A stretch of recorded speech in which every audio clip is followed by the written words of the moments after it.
ਸਤਨਾਮ ਸ੍ਰੀ ਵਾਹਿਗੁਰੂ ਸਾਹਿਬ JIO. ਇਕ ਓੰਕਾਰ ਸਤਨਾਮ ਕਰਤਾ ਪੁਰਖ ਨਿਰਭਉ ਨਿਰਵੈਰ ਅਕਾਲ ਮੂਰਤ ਅਜੂਨੀ ਸੈਭੰ ਗੁਰ ਪ੍ਰਸਾਦ। ਜਪ ਆਦ ਸਚ ਜੁਗਾਦ ਸਚ ਹੈ ਭੀ ਸਚ ਨਾਨਕ ਹੋਸੀ ਭੀ ਸਚ।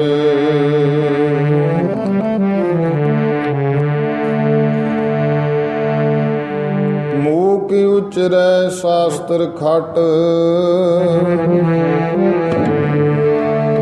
ਪਿੰਗ ਗਿਰਨ ਚੜ ਜਾਏ। ਅੰਧ ਲਖੈ ਬਦਰੂ ਸੁਨੈ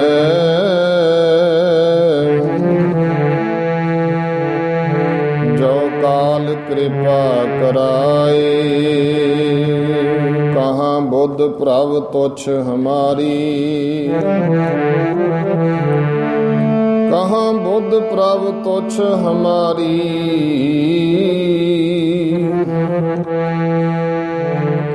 ਵਰਨ ਸਕੈ ਮਹਿਮਾ ਜੋ ਤਿਹਾਰੀ। ਹਮ ਨ ਸਕਤ ਕਰ ਸਿਫਤ ਤੁਮਾਰੀ।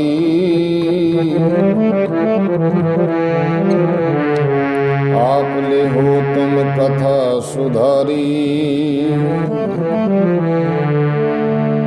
ਜੋ ਤੋ ਪ੍ਰੇਮ ਖਿਲਣ ਕਾ ਚਾਓ।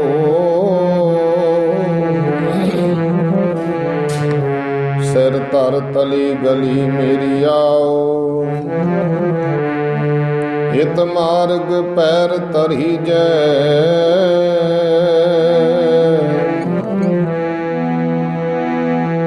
ਸਿਰ ਦੀਜੈ ਕਾਣ ਨ ਕੀਜੈ।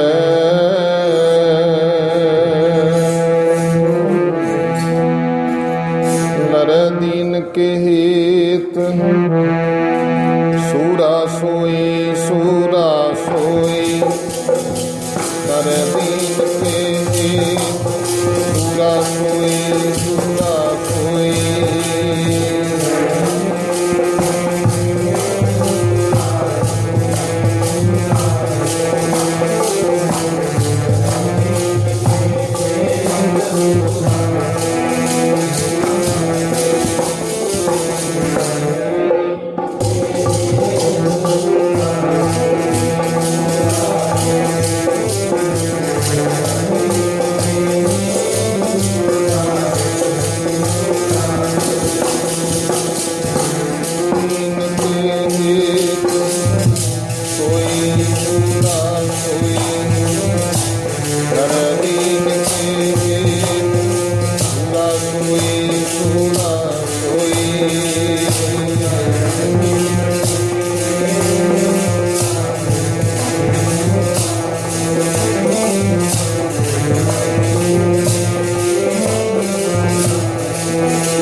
जाको हर रंग लागू इस जुग में है,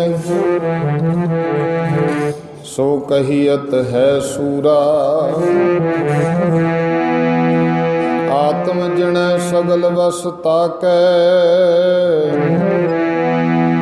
जाका सतगुर पूरा।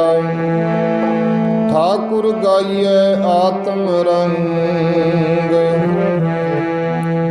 सरनी पावन नाम ध्यावन। सहज समावन संग रहाओ, जन के चरण वसह मिरही। अरे संग पुनीता देही, जन की धूर देहो कृपा निद। नानक कै सुख एही, सूरा सो पहचानिए। जो लरै दीन के हेत, पुरजा पुरजा कट मरै। कबहू न छाड़ै खेत,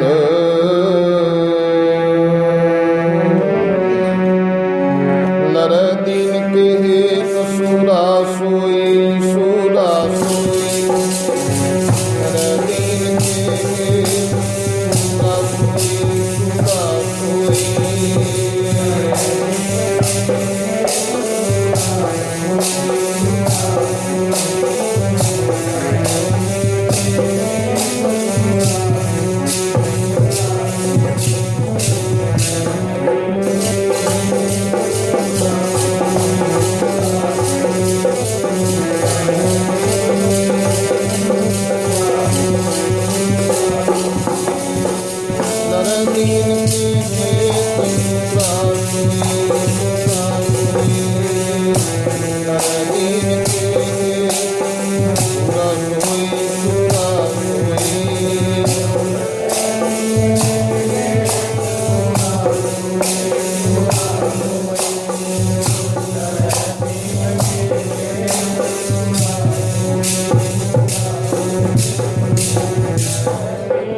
सूरा सोई सूरा सोई।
परम सत्कारयोग चवर तखत छतर दे मालक, जुगो जुग अटल दसां पातशाहियां दी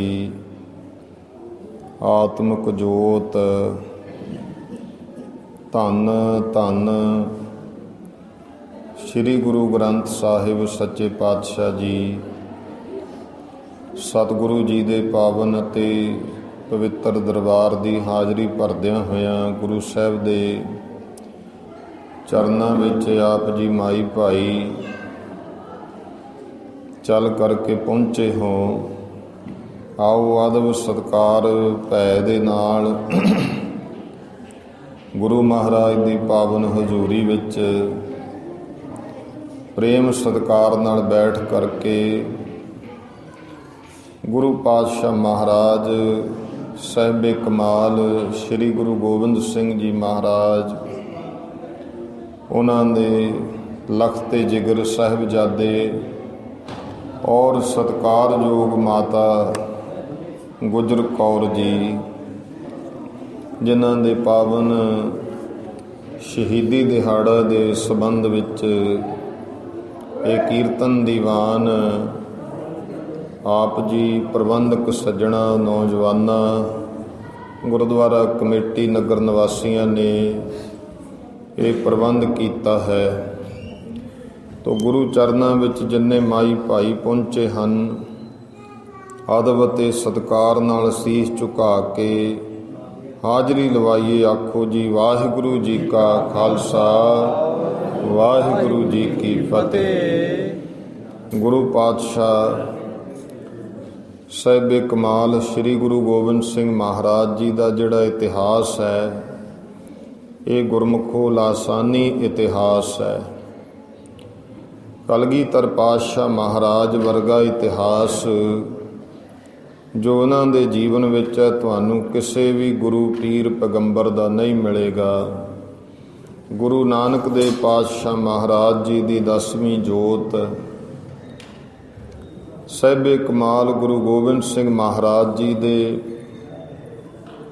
ਇਹ ਜੀਵਨ ਦੇ ਇਤਿਹਾਸ ਦੇ ਉਹ ਪਲ ਨੇ ਜਦੋਂ ਗੁਰਮੁਖੋ ਇੰਨੀ ਠੰਡ, ਪੋਹ ਦਾ ਜਿਹੜਾ ਮਹੀਨਾ ਹੈ, ਭਾਵੇਂ ਕਿ ਅੱਜ ਦੇਖੋ ਆਪਾਂ ਬਹੁਤ ਪ੍ਰਬੰਧ ਕਰ ਲਏ ਨੇ ਠੰਡ ਤੋਂ ਬਚਣ ਦੇ, ਪੁਰਾਣੇ ਸਮਿਆਂ ਵਿੱਚ ਇਤਨੇ ਪ੍ਰਬੰਧ ਨਹੀਂ ਸਨ ਹੁੰਦੇ। ਪੋਹ ਦਾ ਮਹੀਨਾ ਗੁਰੂ ਮਹਾਰਾਜ ਜੀ ਨੇ ਠੰਡ ਦਾ ਮਹੀਨਾ ਗੁਰਬਾਣੀ ਵਿੱਚ ਵੀ ਕਿਹਾ ਹੈ, ਪੋਖ ਤੁਖਾਰ ਨਾ ਵਿਆਪਈ, ਕੰਠ ਮਿਲਿਆ ਹਰ ਨਾਹੁ। ਇਹ ਜਿਹੜਾ ਪੋਹ ਦਾ ਮਹੀਨਾ ਹੈ, ਇਹਦੇ ਵਿੱਚ ਕੋਹਰਾ ਪੈਂਦਾ ਹੈ, ਕੱਕਰ ਪੈਂਦਾ ਹੈ। ਸਤਿਗੁਰੂ ਸੱਚੇ ਪਾਤਸ਼ਾਹ ਗੁਰੂ ਗੋਬਿੰਦ ਸਿੰਘ ਮਹਾਰਾਜ ਜੀ ਦੇ ਪਰਿਵਾਰ ਦੇ ਇਹ ਵਿਛੋੜੇ ਦੀ ਕਥਾ, ਕਿਵੇਂ ਆਨੰਦਪੁਰ ਸਾਹਿਬ ਨੂੰ ਛੱਡਿਆ, ਕਿਵੇਂ ਸਾਹਿਬਜ਼ਾਦੇ ਸ਼ਹੀਦ ਹੋਏ। ਗੁਰਮੁਖੋ ਆਪਾਂ ਇਤਿਹਾਸ ਲਗਭਗ ਸੁਣਦੇ ਹਾਂ ਔਰ ਸੁਣਨਾ ਵੀ ਚਾਹੀਦਾ ਹੈ, ਅਤੇ ਸਾਡੇ ਸਾਹਮਣੇ ਉਹ ਇਤਿਹਾਸ ਹਰ ਇੱਕ ਦੇ ਲਗਭਗ ਹੈ ਕਿ ਗੁਰੂ ਕਲਗੀਧਰ ਪਾਤਸ਼ਾਹ ਮਹਾਰਾਜ ਦੇ ਸਾਹਿਬਜ਼ਾਦਿਆਂ ਦਾ ਕੀ ਇਤਿਹਾਸ ਹੈ, ਕਿਵੇਂ ਆਨੰਦਪੁਰ ਸਾਹਿਬ ਨੂੰ ਛੱਡਿਆ। ਗੱਲ ਕਰ ਰਹੇ ਸੀ ਮੌਸਮਾਂ ਦੀ। ਮਹਾਰਾਜ ਕਹਿੰਦੇ ਹਨ ਕਿ ਪੋਖ ਤੁਖਾਰ ਨਾ ਵਿਆਪਈ, ਕੰਠ ਮਿਲਿਆ ਹਰ ਨਾਹੁ। ਇਹ ਜਿਹੜੀ ਰੁੱਤ ਹੈ, ਪੋਹ ਮਹੀਨਾ, ਅੱਤ ਦੀ ਸਰਦੀ ਪੈਂਦੀ ਹੈ। ਠੰਡ ਦਾ ਅਸਰ ਗੁਰਮੁਖੋ ਜਿੱਥੇ ਮਨੁੱਖਾਂ 'ਤੇ ਹੁੰਦਾ ਹੈ, ਉੱਥੇ ਹਰ ਇੱਕ ਜੀਆ ਜੰਤ 'ਤੇ ਵੀ ਹੈ। ਉੱਥੇ ਭਾਈ ਬਨਸਪਤੀ 'ਤੇ ਵੀ ਇਹਦਾ ਅਸਰ ਹੈ। ਸਾਰੀ ਬਨਸਪਤੀ ਦਾ ਜਿਹੜਾ ਰਸ ਹੈ, ਮਹਾਰਾਜ ਕਹਿੰਦੇ ਹਨ ਪੋਖ ਤੁਖਾਰ ਪੜੈ, ਵਣ ਤ੍ਰਿਣ ਰਸ ਸੁਖ ਹੈ। ਜਦੋਂ ਪੋਖ ਤੁਖਾਰ, ਪੋਹ ਦਾ ਜਿਹੜਾ ਕੋਹਰਾ, ਠੰਡ ਪੈਂਦੀ ਹੈ, ਦਰਖਤਾਂ ਦੇ ਪੱਤੇ ਵੀ ਸੁੱਕ ਜਾਂਦੇ ਨੇ, ਝੜ ਜਾਂਦੇ ਹਨ, ਅਤੇ ਇਸ ਮਹੀਨੇ ਫਲ ਵੀ ਨਹੀਂ ਆਉਂਦਾ। ਇਸ ਤਰ੍ਹਾਂ ਦੀ ਜਿਹੜੀ ਪੋਹ ਦੇ ਮਹੀਨੇ ਵਿੱਚ ਪਾਲਾ, ਇਹ ਠੰਡ ਪੂਰੇ ਜੋਬਨ 'ਤੇ ਹੁੰਦੀ ਹੈ। ਅਤੇ ਸਾਡੇ ਆਪਾਂ ਵੇਖਦੇ ਹਾਂ ਠੰਡ ਦੇ ਨਾਲ ਹੱਥ ਠਰਦੇ ਨੇ, ਦੰਦ ਵੱਜਦੇ ਨੇ। ਮਹਾਰਾਜ ਕਹਿੰਦੇ ਪੋਖ ਤੁਖਾਰ ਪੜੈ, ਇੰਨਾ ਕੱਕਰ ਪੈਂਦਾ, ਇੰਨੀ ਸੀਤ ਲਹਿਰ ਚੱਲਦੀ ਹੈ। ਔਰ ਇਸ ਅੱਤ ਦੀ ਠੰਡ ਵਿੱਚ ਜਿੱਥੇ ਪਾਣੀ ਵੀ ਜੰਮ ਕੇ ਬਰਫ਼ ਬਣ ਜਾਂਦਾ ਹੈ, ਐਸੀ ਠੰਡ ਜਿਹਦਾ ਅਸਰ ਘਾਹ, ਫੁੱਲ, ਦਰਖਤ, ਪੌਦੇ ਸਭ 'ਤੇ ਹੁੰਦਾ ਹੈ। ਕੋਈ ਵੀ ਐਸਾ ਨਹੀਂ ਜਿਹਦੇ ਤੇ ਅਸਰ ਨਾ ਹੋਵੇ। ਸਾਰੇ ਜਿਹੜੇ ਕੋਮਲ ਪੌਦੇ ਨੇ ਉਹ ਸੁੱਕ ਜਾਂਦੇ ਨੇ। ਬਾਗ ਬਗੀਚਿਆਂ ਵਿੱਚ ਫਲ ਫੁੱਲ ਪੱਤਿਆਂ ਸਭ ਤੇ ਠੰਡ ਦਾ ਅਸਰ ਹੈ। ਗੁਰੂ ਮਹਾਰਾਜ ਕਹਿੰਦੇ ਨੇ ਜਿਹੋ ਜੀ ਰੁੱਤ ਹੈ ਗੁਰਮੁਖੋ ਉਹੇ ਜੇ ਮੁਤਾਬਕ ਸਰੀਰ ਨੂੰ ਸੁੱਖ ਹੈ। ਜਿਹੀ ਰੁੱਤ ਕਾਇਆ ਸੁਖ ਤੇਹਾ ਤੇਹੋ ਜਿਹੀ ਦੇਹੀ। ਲੇਕਿਨ ਇਤਨੀ ਠੰਡ ਦੇ ਵਿੱਚ ਵੀ ਗਰੀਬ ਨਵਾਜ ਸ੍ਰੀ ਗੁਰੂ ਅਰਜਨ ਦੇਵ ਜੀ ਮਹਾਰਾਜ ਬਚਨ ਕਰਦੇ ਨੇ, ਪੋਖ ਤੁਖਾਰ ਨਾ ਵਿਆਪਈ ਕੰਠ ਮਿਲਿਆ ਹਰ ਨਾਹ। ਹਰੀ ਨਾਹ, ਨਾਹ ਦਾ ਅਰਥ ਹੈ ਖਸਮ। ਉਹ ਮਾਲਕ ਪਰਮਾਤਮਾ ਜਿਹੜੇ ਭਾਈ ਐਸੇ ਪਰਮਾਤਮਾ ਦੇ ਰੰਗ ਰੱਤੇ ਪੁਰਸ਼ ਨੇ, ਜਿਹੜੇ ਰੱਬੀ ਰੂਹਾਂ ਪੁਰਸ਼ ਹਨ, ਜੋ ਨਾਮ ਸਿਮਰਨ ਦੇ ਵਿੱਚ ਰੱਤੇ ਗਏ ਔਰ ਜਿਨ੍ਹਾਂ ਦੇ ਹਿਰਦੇ ਕੰਠ ਪਤੀ ਪਰਮਾਤਮਾ ਨਾਲ ਮਿਲ ਗਏ। ਮਹਾਰਾਜ ਕਹਿੰਦੇ ਜੋ ਪ੍ਰੇਮ ਵਿੱਚ ਹੈ, ਜੋ ਸਿਮਰਨ ਵਿੱਚ ਲੱਗਿਆ ਹੈ, ਉਹਦੇ ਤੇ ਗੁਰਮੁਖੋ ਪ੍ਰਤੱਖ ਪਾਲਾ ਵੀ ਅਸਰ ਨਹੀਂ ਕਰਦਾ। ਪਾਲਾ ਤਉ ਕਛ ਨਾ ਵਿਆਪੈ ਰਾਮ ਨਾਮ ਗੁਣ ਗਾਏ। ਵਾਹਿਗੁਰੂ ਪਰਮੇਸ਼ਰ ਦੇ ਗੁਣ ਗਾਉਂਦੇ ਤਾਂ ਪਰਮਾਤਮਾ ਆਪ ਉਹਨਾਂ ਦੀ ਰੱਖਿਆ ਕਰਦਾ ਹੈ। ਸਰਦੀ ਦਾ ਮੌਸਮ, ਅੱਤ ਦੀ ਠੰਡ ਹੈ, ਸੀਤ ਲਹਿਰ ਚੱਲਦੀ ਹੈ, ਪਰ ਜੋ ਪਰਮੇਸ਼ਰ ਦੇ ਪਿਆਰੇ ਹਨ, ਨਾਮ ਸਿਮਰਨ ਵਿੱਚ ਰੰਗ ਰੱਤੇ ਰੂਹ ਹੈ, ਜਿਨ੍ਹਾਂ ਦੇ ਅੰਦਰ ਪਰਮਾਤਮਾ ਦਾ ਨਾਮ ਹੈ, ਉਹ ਗੁਰਮੁਖੋ ਨਾਮ ਫਿਰ ਨਿੱਘ ਬਖਸ਼ ਦਿੰਦਾ। ਉੱਥੇ ਠੰਡ ਦਾ ਅਸਰ ਨਹੀਂ ਹੁੰਦਾ। ਦਸਮੇਸ਼ ਪਿਤਾ ਗੁਰੂ ਗੋਬਿੰਦ ਸਿੰਘ ਮਹਾਰਾਜ ਜੀ ਦਾ ਜੀਵਨ ਇਸੇ ਤੋਂ ਗੱਲ ਤੋਂ ਸ਼ੁਰੂ ਹੁੰਦਾ ਹੈ। ਜਦੋਂ ਆਪਾਂ ਇਤਿਹਾਸ ਵੇਖਦੇ ਹਾਂ, ਗੁਰਮੁਖੋ ਬਚਿੱਤਰ ਨਾਟਕ ਬਾਣੀ ਗੁਰੂ ਕਲਗੀਧਰ ਪਾਤਸ਼ਾਹ ਮਹਾਰਾਜ ਜੀ ਨੇ ਆਪ ਬਚਨ ਕਹੇ ਕਿ ਅਸੀਂ ਉਸ ਜਗ੍ਹਾ 'ਤੇ ਤਪੱਸਿਆ ਕੀਤੀ ਜਿਹਨੂੰ ਅੱਜ ਆਪਾਂ ਹੇਮਕੁੰਟ ਸਾਹਿਬ ਦੇ ਨਾਮ ਨਾਲ ਜਾਣਦੇ ਹਾਂ।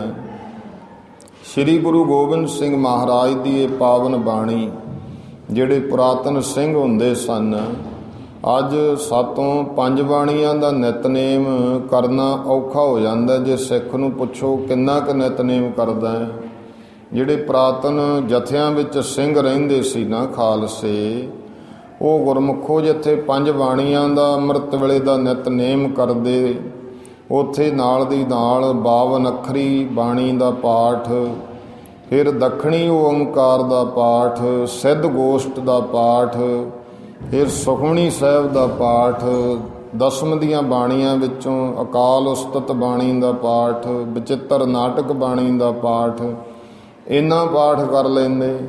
ਫਿਰ ਵੀ ਜਥਿਆਂ ਵਿੱਚ ਚੜ੍ਹਦੀ ਕਲਾ, ਸ਼ਾਮ ਨੂੰ ਰਹਿ ਰਾਸ ਸਾਹਿਬ ਔਰ ਸੌਣ ਲੱਗਿਆਂ ਕੀਰਤਨ ਸੋਹਿਲੇ ਦੀ ਬਾਣੀ, ਇੰਨਾ ਨਿਤਨੇਮ ਕਰਦੇ ਸਨ। ਫਿਰ ਹੀ ਉਹ ਜਿਹੜੇ ਸਨ ਸਿੰਘ ਚੜ੍ਹਦੀ ਕਲਾ ਵਿੱਚ ਰਹਿੰਦੇ ਸਨ। ਗੁਰੂ ਗੋਬਿੰਦ ਸਿੰਘ ਪਾਤਸ਼ਾਹ ਮਹਾਰਾਜ ਜੀ ਬਚਿੱਤਰ ਨਾਟਕ ਵਿੱਚ ਉਸ ਹੇਮਕੁੰਟ ਦਾ ਜ਼ਿਕਰ ਕਰਦੇ ਆ। ਮਹਾਰਾਜ ਨੇ ਉਸ ਧਰਤੀ 'ਤੇ ਤਪੱਸਿਆ ਕੀਤੀ ਗੁਰਮੁਖੋ, ਜਿੱਥੇ 9 ਮਹੀਨੇ ਬਰਫ਼ ਪੈਂਦੀ ਸੀ ਤੇ 3 ਮਹੀਨੇ ਉਹ ਬਰਫ਼ ਖੁਰ ਕੇ ਪਾਣੀ ਬਣਦੀ ਰਹਿੰਦੀ। ਜਿੱਥੋਂ ਦੀ ਉੱਪਰ ਦੀ ਕੋਈ ਪੰਛੀ ਵੀ ਲੰਘ ਜਾਂਦਾ ਸੀ ਨਾ ਅੱਜ ਕੱਲ੍ਹ ਦੇ ਸਮੇਂ ਵਿੱਚ, ਉਹ ਠੰਡ ਨਾਲ ਗਲ ਕੇ ਉਹਦੀ ਮੌਤ ਹੇਠਾਂ ਡਿੱਗ ਪੈਂਦਾ। ਇਤਨੀ ਉੱਥੇ ਠੰਡ ਸੀ। ਤੇ ਉਸ ਠੰਡ ਦੇ ਵਿੱਚ ਬਰਫ਼ ਜਿੱਥੇ ਪੈਂਦੀ ਹੈ, ਫਿਰ ਵੀ ਦੇਖੋ ਜਿੱਥੇ ਬਰਫ਼ ਹੀ ਬਰਫ਼, ਕੋਈ ਜ਼ਮੀਨ ਨਜ਼ਰ ਨਹੀਂ ਆਉਂਦੀ। ਬਰਫ਼ ਦੇ ਸਰੋਵਰ ਦੇ ਕੋਲ ਜਿੱਥੇ 7 ਚੋਟੀਆਂ ਬਰਫਾਨੀਆਂ ਸੋਭਦੀਆਂ ਨੇ, ਗੁਰੂ ਗੋਬਿੰਦ ਸਿੰਘ ਪਾਤਸ਼ਾਹ ਮਹਾਰਾਜ ਨੇ ਆਪ ਆਪਣੀ ਬਾਣੀ ਵਿੱਚ ਬਚਨ ਕਹੇ। ਜਦੋਂ ਖਾਲਸੇ ਨੇ ਮਹਾਰਾਜ ਨੂੰ ਕਿਹਾ, ਹੈ ਗੁਰੂ ਗੋਬਿੰਦ ਸਿੰਘ ਪਾਤਸ਼ਾਹ, ਸਾਨੂੰ ਆਪਣੀ ਕਥਾ ਸੁਣਾਓ, ਆਪਣੀ ਕਥਾ ਦੱਸੋ। ਗਰੀਬ ਨਵਾਜ ਪਾਤਸ਼ਾਹ ਨੇ, ਅੱਜ ਆਪਾਂ ਦਿਨ ਮਨਾ ਰਹੇ ਹਾਂ ਸਾਹਿਬਜ਼ਾਦਿਆਂ ਦਾ, ਆਪਾਂ ਇਸ ਪੱਖ 'ਤੇ ਆਉਣਾ। ਮੈਂ ਸੰਖੇਪ ਆਪ ਜੀ ਨਾਲ ਵਿਚਾਰ ਸਾਂਝੀ ਕਰਾਂਗਾ। ਜੋ ਸਤਿਕਾਰਯੋਗ ਸਾਹਿਬਜ਼ਾਦੇ ਜਿਹੜੇ ਅਵਤਾਰੀ ਰੂਹਾਂ ਨੇ, ਗੁਰੂ ਗੋਬਿੰਦ ਸਿੰਘ ਪਾਤਸ਼ਾਹ ਮਹਾਰਾਜ ਨੂੰ ਖਾਲਸੇ ਨੇ ਕਿਹਾ, ਮਹਾਰਾਜ ਇਹ ਕਿਰਪਾ ਕਰੋ ਕਿ ਆਪਣਾ ਇਤਿਹਾਸ ਦੱਸੋ। ਬਚਿੱਤਰ ਨਾਟਕ ਬਾਣੀ ਵਿੱਚ ਮਹਾਰਾਜ ਨੇ ਸਭ ਤੋਂ ਪਹਿਲਾਂ ਦੱਸਿਆ ਕਿ ਬੇਦੀ ਵੰਸ਼ ਸੋਢ ਵੰਸ਼ ਕਿੱਥੋਂ ਚੱਲੀਆਂ। ਇਹ ਵੰਸ਼ਾਂ ਦਾ ਇਤਿਹਾਸ ਲਿਖਿਆ ਮਹਾਰਾਜ ਨੇ। ਫਿਰ ਬਚਨ ਕੇ ਤਿੰਨ ਬੇਦੀਆਂ ਕੀ ਕੁਲ ਵਿਖੇ ਪ੍ਰਗਟੇ ਦਾਨ ਕਰਾਏ। ਉਸ ਬੇਦੀ ਕੁਲ ਦੇ ਵਿੱਚ ਸ੍ਰੀ ਗੁਰੂ ਨਾਨਕ ਦੇਵ ਜੀ ਪਾਤਸ਼ਾਹ ਮਹਾਰਾਜ ਆਪ ਪ੍ਰਗਟ ਹੋਏ, ਆਪ ਨਾਰਾਇਣ ਰੂਪ। ਸਮਾਂ ਆਇਆ ਗੁਰੂ ਅੰਗਦ ਦੇ ਪਾਤਸ਼ਾਹ ਮਹਾਰਾਜ ਸੇਵਾ ਵਿੱਚ ਆਏ। ਇੱਕ ਦਿਨ ਗੁਰਤਾ ਗੱਦੀ ਬਖਸ਼ ਦਿੱਤੀ। ਦੂਸਰੇ ਪਾਤਸ਼ਾਹ ਗੁਰੂ ਅੰਗਦ ਦੇ ਮਹਾਰਾਜ ਹੋਏ। ਫਿਰ ਅੱਗੇ ਤੀਸਰੇ ਪਾਤਸ਼ਾਹ ਮਹਾਰਾਜ ਨੇ ਸੇਵਾ ਕੀਤੀ। ਗੁਰਤਾ ਗੱਦੀ ਤੇ ਬਿਰਾਜਮਾਨ ਹੋਏ ਗੁਰੂ ਅਮਰਦਾਸ ਪਾਤਸ਼ਾਹ ਜੀ। ਫਿਰ ਉਹ ਸਮਾਂ ਗੁਰੂ ਰਾਮਦਾਸ ਮਹਾਰਾਜ ਨੇ ਗੁਰੂ ਚਰਨਾਂ ਵਿੱਚ ਸੇਵਾ ਕੀਤੀ। ਚੂਨਾ ਮੰਡੀ ਲਾਹੌਰ ਦੇ ਵਿੱਚ ਜਨਮ ਹੋਇਆ ਤੇ ਤਿੰਨ ਭੈਣ ਭਰਾ ਇਤਿਹਾਸਕਾਰਾਂ ਨੇ ਲਿਖੇ ਨੇ। ਵੱਡੇ ਗੁਰੂ ਰਾਮਦਾਸ ਮਹਾਰਾਜ, ਜਿਨ੍ਹਾਂ ਨੂੰ ਵੱਡੇ ਹੋਣ ਕਰਕੇ ਜੇਠਾ ਕਿਹਾ, ਕਿਉਂਕਿ ਇੱਕੋ ਹੀ ਬੱਚਾ ਹੈ ਤਾਂ ਫਿਰ ਉੱਥੇ ਕੌਣ ਜੇਠਾ ਕੌਣ ਛੋਟਾ ਹੈ। ਜੇਠਾ ਦਾ ਭਾਵ ਇਹ ਸੀ ਤਿੰਨਾਂ ਵਿੱਚੋਂ ਵੱਡੇ ਸਨ, ਇਸ ਕਰਕੇ ਆਮ ਸਾਡੇ ਪਿੰਡਾਂ ਵਿੱਚ ਵੱਡੇ ਪੁੱਤਰ ਨੂੰ ਜੇਠਾ ਪੁੱਤ ਕਹਿ ਦਿੱਤਾ ਜਾਂਦਾ ਹੈ। ਇਤਿਹਾਸ ਵਿੱਚ ਲਿਖਿਆ ਹੈ ਕਿ ਗੁਰੂ ਰਾਮਦਾਸ ਜੀ ਮਹਾਰਾਜ ਤੋਂ ਛੋਟੇ ਸਨ ਭਾਈ ਹਰਦਿਆਲ ਜੀ, ਔਰ ਸਭ ਤੋਂ ਛੋਟੀ ਭੈਣ ਸੀ ਰਮਦਾਸੀ। ਜਦੋਂ ਰਮਦਾਸੀ ਉਸ ਬੱਚੀ ਦਾ ਜਨਮ ਹੋਇਆ ਤੇ ਮਾਤਾ ਗੁਜ਼ਰ ਗਈ। ਜਨਮ ਦੇਣ ਸਾਰ ਪਿਤਾ ਨੇ ਪਾਲਣਾ ਪੋਸ਼ਣਾ ਕੀਤੀ। ਸਮਾਂ ਪਿਆ, ਪਿਤਾ ਤੋਂ ਜਾਂ ਉਨੀ ਸੰਭਾਲ ਨਹੀਂ ਹੋਈ। ਕਿਵੇਂ ਵੀ ਹੋਇਆ, ਜੋ ਮਾਲਕ ਨੂੰ ਮਨਜ਼ੂਰ ਹੈ। ਉਸ ਤੋਂ ਬਾਅਦ ਭਾਈ ਹਰਦਿਆਲ ਤੇ ਭੈਣ ਰਮਦਾਸੀ ਦਾ ਜ਼ਿਕਰ ਨਹੀਂ ਆਉਂਦਾ। ਪਿਤਾ ਵੀ ਇੱਕ ਦਿਨ ਚੜ੍ਹਾਈ ਕਰ ਗਿਆ। ਬਾਸਰ ਕੇ ਗਿੱਲਾਂ ਤੋਂ ਨਾਨੀ ਗਈ ਆਪਣੇ ਦੋਤਰੇ ਨੂੰ ਬਾਸਰ ਕੇ ਗਿੱਲਾਂ ਪਿੰਡ ਵਿੱਚ ਲੈ ਆਈ।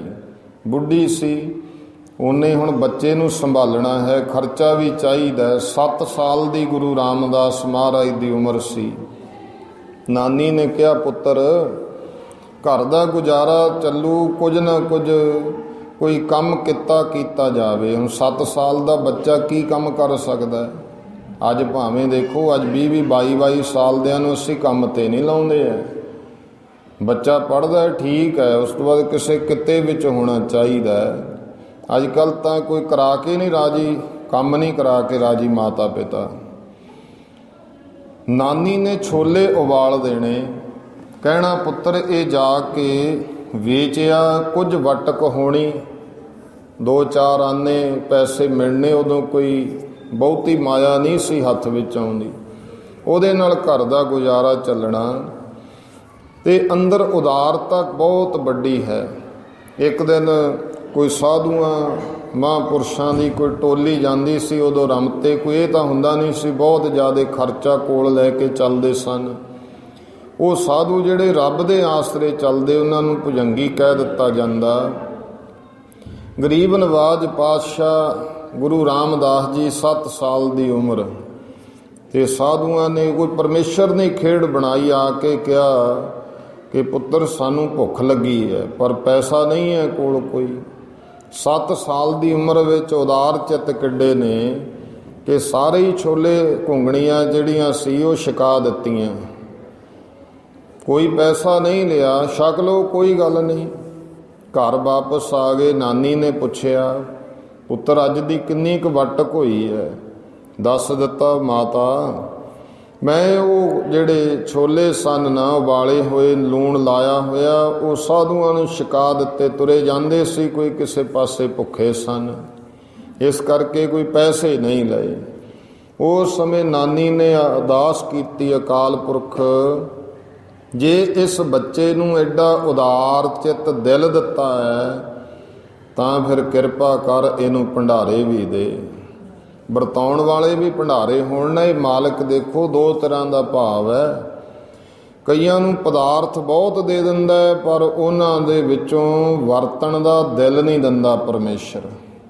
ਬਹੁਤ ਕੋਲੇ ਹੋਵੇ, ਜੇ ਕਿਤੇ ਕੋਈ ਕਾਰਜ ਕਰਨਾ ਹੋਵੇ, ਸਮਾਜਿਕ ਹੈ ਚਾਹੇ ਕੋਈ ਧਾਰਮਿਕ ਹੈ, ਤੇ ਉਹਨਾਂ ਕਾਰਜਾਂ ਵਾਸਤੇ ਮਾਇਆ ਮੰਗ ਲਓ, ਉਹ 20 ਦਲੀਲਾਂ ਦੇਵੇਗਾ। ਲਓ ਜੀ ਕੀ ਕਰਨਾ, ਕੀ ਕਰਨੇ ਆ ਗੁਰਦੁਆਰੇ, ਐਵੇਂ ਇੱਟਾਂ ਹੀ ਲਾਈ ਜਾਂਦੇ ਹੋ, ਫਾਇਦਾ ਕੀ ਹੈ, ਇਹੋ ਜਿਹੀਆਂ ਦਲੀਲਾਂ ਦੇਵੇਗਾ। ਉੱਥੇ ਕੀ ਲੋੜ ਹੈ ਜੀ। ਤੇ ਦੂਜਿਆਂ ਨੂੰ ਰਾਇ ਵੀ ਦੇਵੇਗਾ, ਗਰੀਬ ਨੂੰ ਦੇ ਦਿਓ, ਆਹ ਕਰ ਲਓ, ਤੇ ਝਾਤੀ ਮਾਰੋ, ਦੇਣੀ ਦਵਾਨੀ ਆਪ ਹੁੰਦੀ ਨਹੀਂ ਕਿਸੇ ਪਾਸੇ। ਤੇ ਕਈ ਇਸ ਤਰ੍ਹਾਂ ਦੇ ਵੀ ਮਿਲਣਗੇ, ਦਿਹਾੜੀ ਲਾਉਣ ਵਾਲੇ ਵੀ, ਉਹ ਵੀ ਵੱਧ ਤੋਂ ਵੱਧ ਮਾਇਆ ਦੇ ਜਾਂਦੇ ਆ। ਇਹ ਮਾਲਕ ਦੀ ਅੱਡੋ ਅੱਡ ਦਇਆ ਹੈ। ਜਿਵੇਂ ਜਿਵੇਂ ਪਰਮੇਸ਼ਰ ਕਰਾਉਂਦਾ, ਸਭ ਖੇਡਾਂ ਨੇ ਦਤਾਰ ਦੀਆਂ। ਇਹ ਅਰਦਾਸ ਕੀਤੀ, ਉਹ ਸਮਾਂ ਆਇਆ, ਮੈਂ ਗੱਲ ਇਸ ਪਾਸੇ ਲਿਆ ਰਿਹਾ। ਇਹ ਗੁਰੂ ਰਾਮਦਾਸ ਮਹਾਰਾਜ ਜੀ ਇੱਕ ਦਿਨ ਗੁਰਤਾ ਗੱਦੀ ਤੇ ਬੈਠਾ ਸੋਢੀ ਪਾਤਸ਼ਾਹ ਰਾਮਦਾਸ ਸਤਿਗੁਰੂ ਕਹਾਵੈ। ਗੁਰੂ ਰਾਮਦਾਸ ਪਾਤਸ਼ਾਹ ਜੀ ਫਿਰ 10ਵੇਂ ਪਾਤਸ਼ਾਹ ਇਹ ਗੱਲ ਦੱਸਦੇ ਨੇ, ਖਾਲਸਾ ਜੀ ਗੁਰੂ ਅਰਜਨ ਦੇਵ ਮਹਾਰਾਜ ਗੁਰਤਾ ਗੱਦੀ ਤੇ ਬਿਰਾਜਮਾਨ ਹੋਏ, ਉਹਨਾਂ ਦੀ ਸ਼ਹੀਦੀ ਹੋਈ, ਤੱਤੀਆਂ ਤਵੀਆਂ ਤੇ ਬੈਠ ਕੇ ਸ਼ਹੀਦੀ ਦਿੱਤੀ। ਉਪਰੰਤ 6ਵੇਂ ਪਾਤਸ਼ਾਹ ਮਹਾਰਾਜ ਉਹਨਾਂ ਦੇ ਪੁੱਤਰ ਗੁਰਤਾ ਗੱਦੀ ਤੇ ਬਿਰਾਜਮਾਨ ਹੋਏ। ਉਸ ਤੋਂ ਅੱਗੇ ਸ੍ਰੀ ਗੁਰੂ ਹਰਿਰਾਏ ਸਾਹਿਬ ਮਹਾਰਾਜ ਗੁਰੂ ਹਰਗੋਬਿੰਦ ਸਾਹਿਬ ਜੀ ਦੇ ਪੋਤਰੇ, ਉਹ ਗੁਰਤਾ ਗੱਦੀ ਤੇ ਬਿਰਾਜਮਾਨ ਹੋਏ। ਫਿਰ ਗੁਰੂ ਹਰਿਰਾਏ ਜੀ ਦੇ ਛੋਟੇ ਸੁਪੁੱਤਰ ਸ੍ਰੀ ਗੁਰੂ ਹਰਕ੍ਰਿਸ਼ਨ ਮਹਾਰਾਜ ਗੁਰਤਾ ਗੱਦੀ ਤੇ ਬਿਰਾਜਮਾਨ ਹੋਏ। ਤਿੰਨ ਤੇ ਤੇਗ ਬਹਾਦਰ ਭਏ। ਉਹਨਾਂ ਤੋਂ ਅੱਗੇ ਪੋਤਰੇ ਕੋਲੋਂ ਦਾਦੇ ਕੋਲੇ ਗੁਰਤਾ ਗੱਦੀ ਬਾਬਾ ਬਸਹਿ ਜੇ ਗ੍ਰਾਮ ਬਕਾਲੇ। ਇਹ ਬਚਨ ਕਰਤਾ ਗੁਰੂ ਤੇਗ ਬਹਾਦਰ ਪਾਤਸ਼ਾਹ ਮਹਾਰਾਜ ਜੀ ਗੁਰਤਾ ਗੱਦੀ ਤੇ ਬਿਰਾਜਮਾਨ ਹੋਏ। ਕਿਵੇਂ ਸ਼ਹੀਦੀ ਹੋਈ ਕਿ ਤਿਲਕ ਜੰਜੂ ਰਾਖਾ ਪ੍ਰਭ ਤਾਕਾ, ਕੀਨੋ ਵੱਡੋ ਕਲੂ ਮੈਂ ਸਾਕਾ। ਗੁਰੂ ਪਾਤਸ਼ਾਹ ਮਹਾਰਾਜ ਜੀ ਨੇ ਦਿੱਲੀ ਦੇ ਚਾਂਦਨੀ ਚੌਂਕ ਵਿੱਚ ਇਹ ਸਾਕਾ ਕੀਤਾ। ਇੰਨੀ ਗੱਲ ਕਹਿ ਕੇ ਵੀ ਮਹਾਰਾਜ ਕਹਿੰਦੇ, ਅਬ ਮੈਂ ਆਪਣੀ ਕਥਾ ਬਖਾਨੋ, ਤਪ ਸਾਧਤ ਜਿਹੇ ਬਿਦ ਮੋਹਿ ਆਨੋ। ਹੁਣ ਖਾਲਸਾ ਜੀ ਮੈਂ ਤੁਹਾਨੂੰ ਆਪਣੀ ਕਥਾ ਦੱਸਦਾ ਕਿ ਕਿਵੇਂ ਮੈਂ ਤਪ ਕਰਦਾ ਇੱਥੇ ਆਇਆ। ਕਿੱਥੇ ਤਪ ਕੀਤਾ? ਹੇਮਕੁੰਟ ਪਰਬਤ ਹੈ ਜਹਾਂ, ਸਪਤ ਸ੍ਰਿੰਗ ਸੋਬਤ ਹੈ ਤਹਾਂ, ਸਪਤ ਸ੍ਰਿੰਗ ਤੇ ਨਾਮ ਕਹਾਵਾ, ਪੰਡ ਰਾਜ ਜੇ ਜੋਗ ਕਮਾਵਾ। ਜਿੱਥੇ ਹੇਮਕੁੰਟ ਦਾ ਪਰਬਤ ਹੈ, ਹੇਮਕੁੰਟ ਇੱਕ ਕੁੰਟ ਹੈ, ਇੱਕ ਸਰੋਵਰ ਹੈ, ਜਿੱਥੇ 7 ਚੋਟੀਆਂ ਨੇ, ਆਲੇ ਦੁਆਲੇ ਬਰਫ਼, ਵੱਡੀਆਂ ਵੱਡੀਆਂ ਪਹਾੜ ਦੀਆਂ, ਜਿਨ੍ਹਾਂ ਤੇ ਬਰਫ਼ ਹੀ ਬਰਫ਼ ਪਈ ਰਹਿੰਦੀ ਹੈ। ਉਸ ਜਗ੍ਹਾ, ਉਹ ਜਗ੍ਹਾ ਜਿੱਥੇ ਪਾਂਡਵਾਂ ਨੇ ਵੀ ਜੋਗ ਕਮਾਇਆ। ਪਰ ਇੰਨੀ ਠੰਡ ਵਿੱਚ ਉਹ ਵੀ ਐਸਾ ਸਮਾਂ ਆਇਆ ਕਿ ਪੰਡ ਰਾਜ ਜੋਗ ਕਮਾਇਆ, ਸਰੀਰ ਗਲ ਗਏ। ਉਸ ਜਗ੍ਹਾ ਤੇ ਮਹਾਰਾਜ ਕਹਿੰਦੇ, ਤਹ ਹਮ ਅਨਕ ਤਪੱਸਿਆ ਸਾਧੀ, ਮਹਾਕਾਲ ਕਾਲ ਕਾ ਅਰਾਧੀ। ਜੋ ਮਹਾਕਾਲ ਹੈ, ਜੋ ਕਾਲ ਦਾ ਵੀ ਕਾਲ ਹੈ, ਉਸ ਕਾਲ ਦੇ ਵੀ ਕਾਲ ਪਰਮਾਤਮਾ ਰੂਪ ਸ਼ਕਤੀ ਨੂੰ ਅਰਾਧਿਆ। ਉਸ ਹੇਮਕੁੰਟ, ਬਰਫ਼ ਦੇ ਹੇਮ ਨਾਮ ਬਰਫ਼ ਹੈ, ਬਰਫ਼ ਦੇ ਕੁੰਡ, ਉੱਥੇ ਬੈਠ ਕਰਕੇ ਹੇਮਕੁੰਟ ਤੇ ਤਪੱਸਿਆ ਕੀਤੀ ਹੈ। ਅਰਧ ਅਗੰਮੜੇ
ਕਰਤ ਤਪੱਸਿਆ ਭਇਓ, ਦ્વੈ ਤੇ ਏਕ ਰੂਪ ਹੋ ਗਇਓ। ਤਪੱਸਿਆ ਦਾ ਇਹ ਫਲ ਹੈ ਦ્વੈ ਤੋਂ ਇੱਕ ਹੋ ਜਾਣਾ, ਦੁਈ ਮਿਟ ਜਾਣੀ। ਜਿਹੜੀ ਇਹ ਵੀ ਭਾਵਨਾ ਹੁੰਦੀ ਹੈ ਨਾ ਕਿ ਰੱਬ ਹੈ ਪਰ ਮੈਂ ਵੀ ਹਾਂ, ਮੇਰੀ ਵੀ ਕੋਈ ਹੋਂਦ ਹੈ, ਇਹ ਭਾਵ ਵੀ ਮਿਟ ਜਾਣਾ। ਦ્વੈ ਤੇ ਏਕ ਰੂਪ ਹੋਏ ਗਇਓ। ਤੇ ਤਪ ਕਰਦਿਆਂ ਹੋਇਆਂ ਪ੍ਰਮਾਤਮਾ ਨੇ ਕਿਹਾ, ਹੇ ਦੁਸ਼ਟ ਦਮਨ, ਧਰਤੀ ਤੇ ਜਾ ਕੇ ਅਵਤਾਰ ਲੈ। ਸਾਡੀ ਜੋਤ ਸਰਗੁਣ ਬ੍ਰਹਮ ਰੂਪ ਦੇ ਵਿੱਚ ਸ੍ਰੀ ਗੁਰੂ ਤੇਗ ਬਹਾਦਰ ਮਹਾਰਾਜ ਦੇ ਰੂਪ ਵਿੱਚ ਸੰਸਾਰ ਨੂੰ ਤਾਰ ਰਹੇ ਹਾਂ। ਤੇ ਹੁਣ ਤੈਨੂੰ ਜਾ ਕੇ ਉਸ ਘਰ ਦੇ ਵਿੱਚ ਜਨਮ ਲੈਣਾ ਪੈਣਾ, ਅਵਤਾਰ ਲੈਣਾ ਪੈਣਾ। ਉਹਦਾ ਕਾਰਨ ਕਿ ਪੰਥ ਪਰਚੁਰ ਕਰਬੇ ਕੋ ਸਾਜਾ, ਪੰਥ ਨੂੰ ਸਜਾਉਣਾ ਹੈ, ਖਾਲਸਾ ਪੰਥ ਦੀ ਰਚਨਾ ਕਰਨੀ ਹੈ। ਗੁਰੂ ਗੋਬਿੰਦ ਸਿੰਘ ਪਾਤਸ਼ਾਹ ਮਹਾਰਾਜ ਕਹਿੰਦੇ, ਚਿਤ ਨਾ ਭਇਓ ਹਮਰੋ ਆਵਨ ਕੈ। ਮੇਰਾ ਤੇ ਜੀ ਨਹੀਂ ਸੀ ਕਰਦਾ ਇੱਥੇ ਆਉਣ ਨੂੰ, ਇਹ ਤਾਂ ਸਾਡੇ ਵਾਸਤੇ ਆਏ ਨਾ, ਪਰਉਪਕਾਰ ਕਰਨ ਵਾਸਤੇ। ਗੁਰਮੁਖੋ, ਮਹਾਰਾਜ ਨੇ ਤਾਂ ਇਹ ਗੱਲ ਕਹਿਤੀ, ਮੇਰਾ ਤੇ ਮਨ ਨਹੀਂ ਸੀ ਕਰਦਾ। ਫਿਰ ਕਿਉਂ ਆਏ ਗੁਰੂ ਕਲਗੀਧਰ ਪਾਤਸ਼ਾਹ? ਸਾਡਾ ਭਲਾ ਕਰਨ ਵਾਸਤੇ। ਪੁੱਤਰ ਵੀ ਸ਼ਹੀਦ ਕਰਾਏ ਸਾਡੇ ਭਲੇ ਦੇ ਵਾਸਤੇ। ਆਪਾਂ ਸੰਖੇਪ ਇਤਿਹਾਸ ਨੂੰ ਵਾਚਣਾ ਹੈ। ਗੁਰੂ ਕਲਗੀਧਰ ਪਾਤਸ਼ਾਹ ਮਹਾਰਾਜ ਨੇ ਫਿਰ ਕੀ ਕਿਹਾ? ਠਾੜ ਭਇਓ ਮੈਂ ਜੋਰ ਕਰ। ਬੇਨਤੀ ਕੀਤੀ ਅਕਾਲ ਪੁਰਖ ਪਰਮਾਤਮਾ, ਠਾੜ ਭਇਓ। ਠਾੜ ਦਾ ਅਰਥ ਹੈ ਖੜੇ ਹੋਣਾ। ਠਾੜ ਭਇਓ ਮੈਂ ਜੋਰ ਕਰ। ਕਰ ਨਾਮ ਹੈ ਹੱਥਾਂ ਦਾ। ਮੈਂ ਹੱਥ ਜੋੜੇ ਖੜਾ ਹੋ ਕੇ ਅਰਦਾਸ, ਆਪਾਂ ਅਰਦਾਸ ਕਰਦੇ ਹਾਂ ਨਾ, ਤਿਸੈ ਅੱਗੇ ਨਾਨਕਾ ਖਲੇ ਕੀਚੈ ਅਰਦਾਸ। ਅਰਦਾਸ ਜਿਹੜੀ ਹੈ ਪੰਥਕ ਤੌਰ 'ਤੇ, ਸੰਗਤੀ ਤੌਰ 'ਤੇ ਖੜੇ ਹੋ ਕੇ ਹੱਥ ਜੋੜ ਕੇ ਕਰਨੀ। ਖੜੇ ਹੋਣ ਦਾ ਭਾਵ ਕੀ ਹੈ? ਸੁਚੇਤ ਸਾਵਧਾਨ ਹੋਣਾ ਤੇ ਹੱਥ ਜੋੜਨੇ। ਜਿਹਦੇ ਅੱਗੇ ਜੋੜੀ ਦੇ ਮਾਲਕਾ ਤੇਰੇ ਅਧੀਨ ਆ, ਤੇਰੇ ਅਨੁਸਾਰ ਹਾਂ ਮੈਂ। ਇਹ ਅਰਦਾਸ ਦਾ ਭਾਵ ਅਰਜਦਾਸਤ। ਖੜੇ ਹੋਣ ਦਾ ਭਾਵ ਹੀ ਹੈ ਖੜਨਾ, ਸੁਚੇਤ ਸਾਵਧਾਨਤਾ ਸਹਿਤ ਹੱਥ ਜੋੜਨੇ। ਤੇਰੇ ਅੱਗੇ ਹੱਥ ਜੋੜੇ ਆ ਤਾਂ ਮਾਲਕ ਦੀ ਅਧੀਨਗੀ, ਉਹਦੇ ਅਨੁਸਾਰ ਹੋ ਕੇ ਬੇਨਤੀ ਕਰਦੇ ਆ। ਹਾਂ, ਇੱਕ ਹੁੰਦੀ ਹੈ ਅੰਦਰ ਦੀ ਭਾਵ ਬੇਨਤੀ। ਉਹ ਤੇ ਗੁਰਮੁਖੋ ਆਪਾਂ ਗੱਡੀ ਵਿੱਚ ਜਾਂਦੇ ਵੀ ਮਨ 'ਚ ਫੁਰਨਾ ਆਇਆ ਤੇ ਉਹ ਕੋਈ ਸ਼ਬਦਾਂ ਦੀ ਮੁਤਾਜ ਨਹੀਂ, ਉਹ ਤਾਂ ਇੱਕ ਅੰਦਰ ਦੇ ਖਿਆਲ ਹੈ। ਉਹ ਤਾਂ ਦੇਖੋ, ਜੇ ਹਾਥੀ ਨੇ ਵੀ ਕੀਤੀ ਗਾਜਗਰਾਹ ਤੇ ਛੂਟਾ, ਉਹ ਵੀ ਮਹਾਰਾਜ ਗੁਰੂ ਤੇਗ ਬਹਾਦਰ ਪਾਤਸ਼ਾਹ ਕਹਿੰਦੇ ਤੰਦੂਏ ਦੇ ਤੰਦ ਉਹ ਟੁੱਟ ਗਏ, ਛੁੱਟ ਗਏ ਆ ਜਦੋਂ ਅਰਦਾਸ ਕੀਤੀ ਹਾਥੀ ਨੇ ਵੀ। ਪਸ਼ੂ ਵੀ ਕਰਦੇ, ਪੰਛੀ ਵੀ ਕਰਦੇ ਆ, ਆਪਾਂ ਵੀ ਉੱਠਦੇ ਬਹਿੰਦੇ ਤੁਰਦੇ ਫਿਰਦੇ। ਇੱਕ ਭਾਈ ਸੰਗਤੀ ਅਰਦਾਸ ਹੈ ਗੁਰੂ ਮਹਾਰਾਜ ਅੱਗੇ ਮਰਿਆਦਾ ਤਹਿਤ, ਤੇ ਉਹਦਾ ਭਾਵ ਇਹ ਹੈ। ਮਹਾਰਾਜ ਕਹਿੰਦੇ ਠਾੜ ਭਇਓ ਮੈਂ ਜੋਰ ਕਰ। ਹੱਥ ਜੋੜੇ ਖੜਾ ਹੋ ਕੇ ਬੇਨਤੀ ਕੀਤੀ। ਇਉਂ ਬਚਨ ਕਹਾ ਸਿਰ ਨਿਆਏ। ਬੇਨਤੀ ਰੂਪ ਬਚਨ ਕਹੇ ਤੇ ਸਿਰ ਨਿਵਾ ਕੇ ਕਹੇ। ਇਹ ਨਿਮਰਤਾ ਭਾਵ ਵਿੱਚ ਕਹੇ ਕਿ ਹੇ ਅਕਾਲ ਪੁਰਖ, ਜਿਸ ਕਾਰਜ ਵਾਸਤੇ ਭੇਜਣਾ ਪੰਥ ਸਾਜਣ ਵਾਸਤੇ, ਤਾਂ ਫਿਰ ਇਹ ਮੇਰੀ ਅਰਦਾਸ ਹੈ। ਜੇ ਤੂੰ ਕਰੇਗਾ ਸਹਾਇਤਾ ਮੇਰੀ ਆਣ ਕੇ, ਅਨੁ ਚਲੂ ਪੰਥ ਖਾਲਸਾ। ਕਰੇਗਾ ਸਹਾਇਤਾ ਮੇਰੀ ਆਣ ਕੇ, ਅਨੁ ਚਲੂ ਪੰਥ ਖਾਲਸਾ।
तब जगत मैं जब तुम करो सहाय।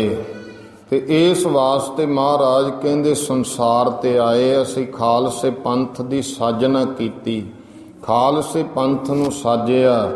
ਉਹ ਸਮਾਂ ਆਇਆ ਤਹੀ ਪ੍ਰਕਾਸ਼ ਹਮਾਰਾ ਭਇਓ, ਪਟਨਾ ਸ਼ਹਿਰ ਵਿਖੇ ਭਾਵ ਲਇਓ। ਪਟਨੇ ਦੀ ਧਰਤੀ ਤੇ ਸਤਿਗੁਰਾਂ ਨੇ ਅਵਤਾਰ ਧਾਰਿਆ। ਸਮਾਂ ਆਇਆ 9 ਸਾਲ ਦੀ ਉਮਰ ਸੀ ਜਦੋਂ ਵੱਖ-ਵੱਖ ਜਗ੍ਹਾ ਤੋਂ ਇਕੱਠੇ ਹੋਏ ਪੰਡਤ ਕਿਰਪਾ ਰਾਮ ਦੀ ਅਗਵਾਈ ਵਿੱਚ ਸ੍ਰੀ ਗੁਰੂ ਤੇਗ ਬਹਾਦਰ ਪਾਤਸ਼ਾਹ ਮਹਾਰਾਜ ਦੇ ਕੋਲ ਅਨੰਦਪੁਰ ਸਾਹਿਬ ਦੀ ਧਰਤੀ ਤੇ ਆਏ ਕਿ ਮਹਾਰਾਜ ਸਾਡਾ ਧਰਮ ਖਤਰੇ ਵਿੱਚ ਹੈ, ਸਾਡਾ ਤਿਲਕ ਤੇ ਜੰਝੂ ਖਤਰੇ ਵਿੱਚ ਹੈ। ਕਵੀ ਰਾਜ ਨੇ ਇਸ ਤਰ੍ਹਾਂ ਦੀਆਂ ਕਵੀਆਂ ਨੇ ਲਿਖਿਆ ਹੈ, ਛਾਏ ਜਾਤੀ ਏਕਤਾ ਅਨੇਕਤਾ ਬਿਲਾਏ ਜਾਤੀ ਹੋਵਤੀ ਕੁਚੀਲਤਾ ਕਤੇਬਨ ਕੁਰਾਨ ਕੀ पाप ही प्रपक जाते धर्म तसक जाते बर्म गरक जाते साहित्य विधान की देवी देव देहोरे संतोख सिंगा दूर होते रीत मिट जाती कथा बेदन पुराण की श्री गुरु गोबिंद सिंह पावन परम सूर मूरत न होती जो पै करुणा निदान की। गुरु गोबिंद सिंह पातशाह महाराज की सिफत की। कोल बैठे 9 साल की उम्र गुरु गोबिंद सिंह पातशाह महाराज ने पुछया, पिता सतगुरु ये किस वास्ते आए ने, क्यों रो रहे ने? महाराज कहते इन्हां दा धर्म खतरे विच है ते अज वो समा कोई इन्हां दे हक विच हा दा नारा मारन नूं तैयार नहीं। उस समय कोई साधुआं संतां दी घाट नहीं सी, बड़े बड़े डेरे सन इस धरती ते, बड़े बड़े गोस्वामी बैठे सी, पर औरंगजेब दे जुल्मां तो डरदा बाहर की निकलना है। कोई अपनी कौम वास्ते अंदर बैठा भी हादा नारा मारन नूं तैयार नहीं सी। ते ये फिर चल के आए गुरु तेग बहादुर पातशाह कोले। महाराज कहंदे अज समा जिहड़ा इस मोड़ ते आ गया है, ये धर्म तां बचू जे कोई अपने सिर दी कुर्बानी तक देण नूं तैयार हो जे। कोई इतना वड्डा कोई महापुरुष महाबली गुरु पातशाह गुरु गोबिंद राय दे रूप में 10वें पातशाह, हे पिता सतगुरु व तुहातों वड्डा होर कोई नहीं, तुहाडी शरण विच आए जो शरण आवे तिस कंठ लावे बिरद स्वामी संदा।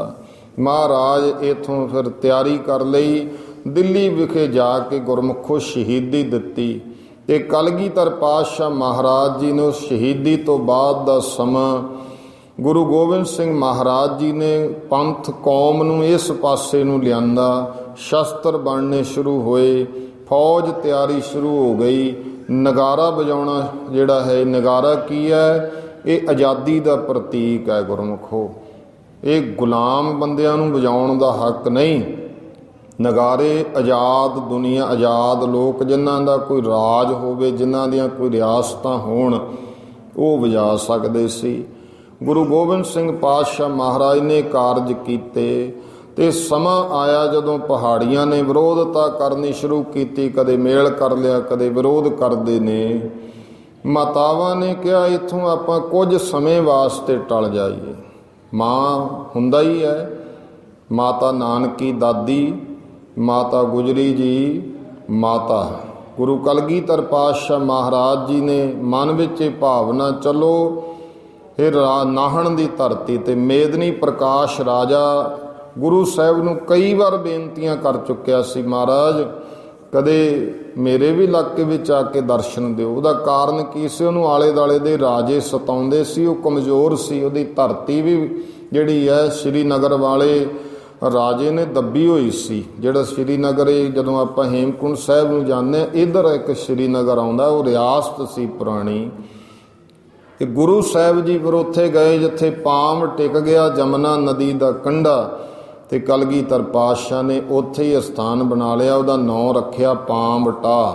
पांवटे तो बन गया पौंटा, जिथे पाव पैर टिक गया।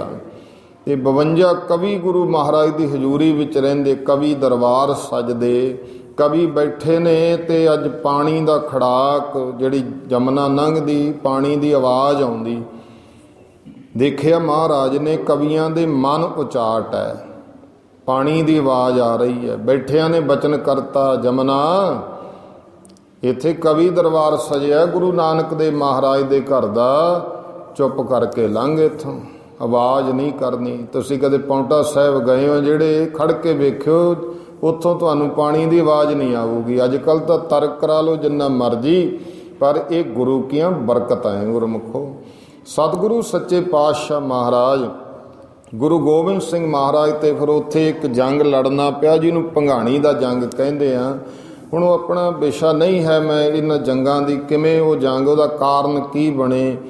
ਗੁਰੂ ਗੋਬਿੰਦ ਸਿੰਘ ਪਾਤਸ਼ਾਹ ਨੇ ਉਹ ਭੰਗਾਣੀ ਦੇ ਜੰਗ ਨੂੰ ਜਿੱਤਿਆ, ਤੇ ਸਤਿਗੁਰੂ ਸੱਚੇ ਪਾਤਸ਼ਾਹ ਮਹਾਰਾਜ ਜਦੋਂ ਜਿੱਤ ਕੇ ਆਏ ਤੇ ਸਤਿਗੁਰਾਂ ਨੂੰ ਦੱਸਿਆ, ਸਤਿਗੁਰੂ ਜੀ ਤੁਹਾਡੇ ਘਰ ਸਾਹਿਬਜ਼ਾਦੇ ਨੇ ਜਨਮ ਲਿਆ। ਇੱਕ ਮਾਤਾ ਸੁੰਦਰੀ, ਦੂਸਰੇ ਮਾਤਾ ਜੀਤੋ ਜੀ। ਜਿਹੜੇ ਮਾਤਾ ਸੁੰਦਰੀ ਜੀ ਸਨ, ਉਹਨਾਂ ਦੀ ਕੁੱਖੋਂ ਜਨਮ ਲਿਆ ਸਾਹਿਬਜ਼ਾਦਾ ਬਾਬਾ ਅਜੀਤ ਸਿੰਘ ਜੀ ਨੇ। 3 ਵਿਵਾਹ ਇਤਿਹਾਸ ਵਿੱਚ ਨੇ ਗੁਰੂ ਗੋਬਿੰਦ ਸਿੰਘ ਪਾਤਸ਼ਾਹ ਦੇ। ਪਹਿਲਾ ਮਾਤਾ ਜੀਤੋ ਜੀ ਨਾਲ ਹੋਇਆ, ਆਨੰਦਪੁਰ ਸਾਹਿਬ ਦੀ ਧਰਤੀ ਤੇ ਇਹ ਵਿਵਾਹ ਹੋਏ ਨੇ, ਆਨੰਦ ਕਾਰਜ ਹੋਏ।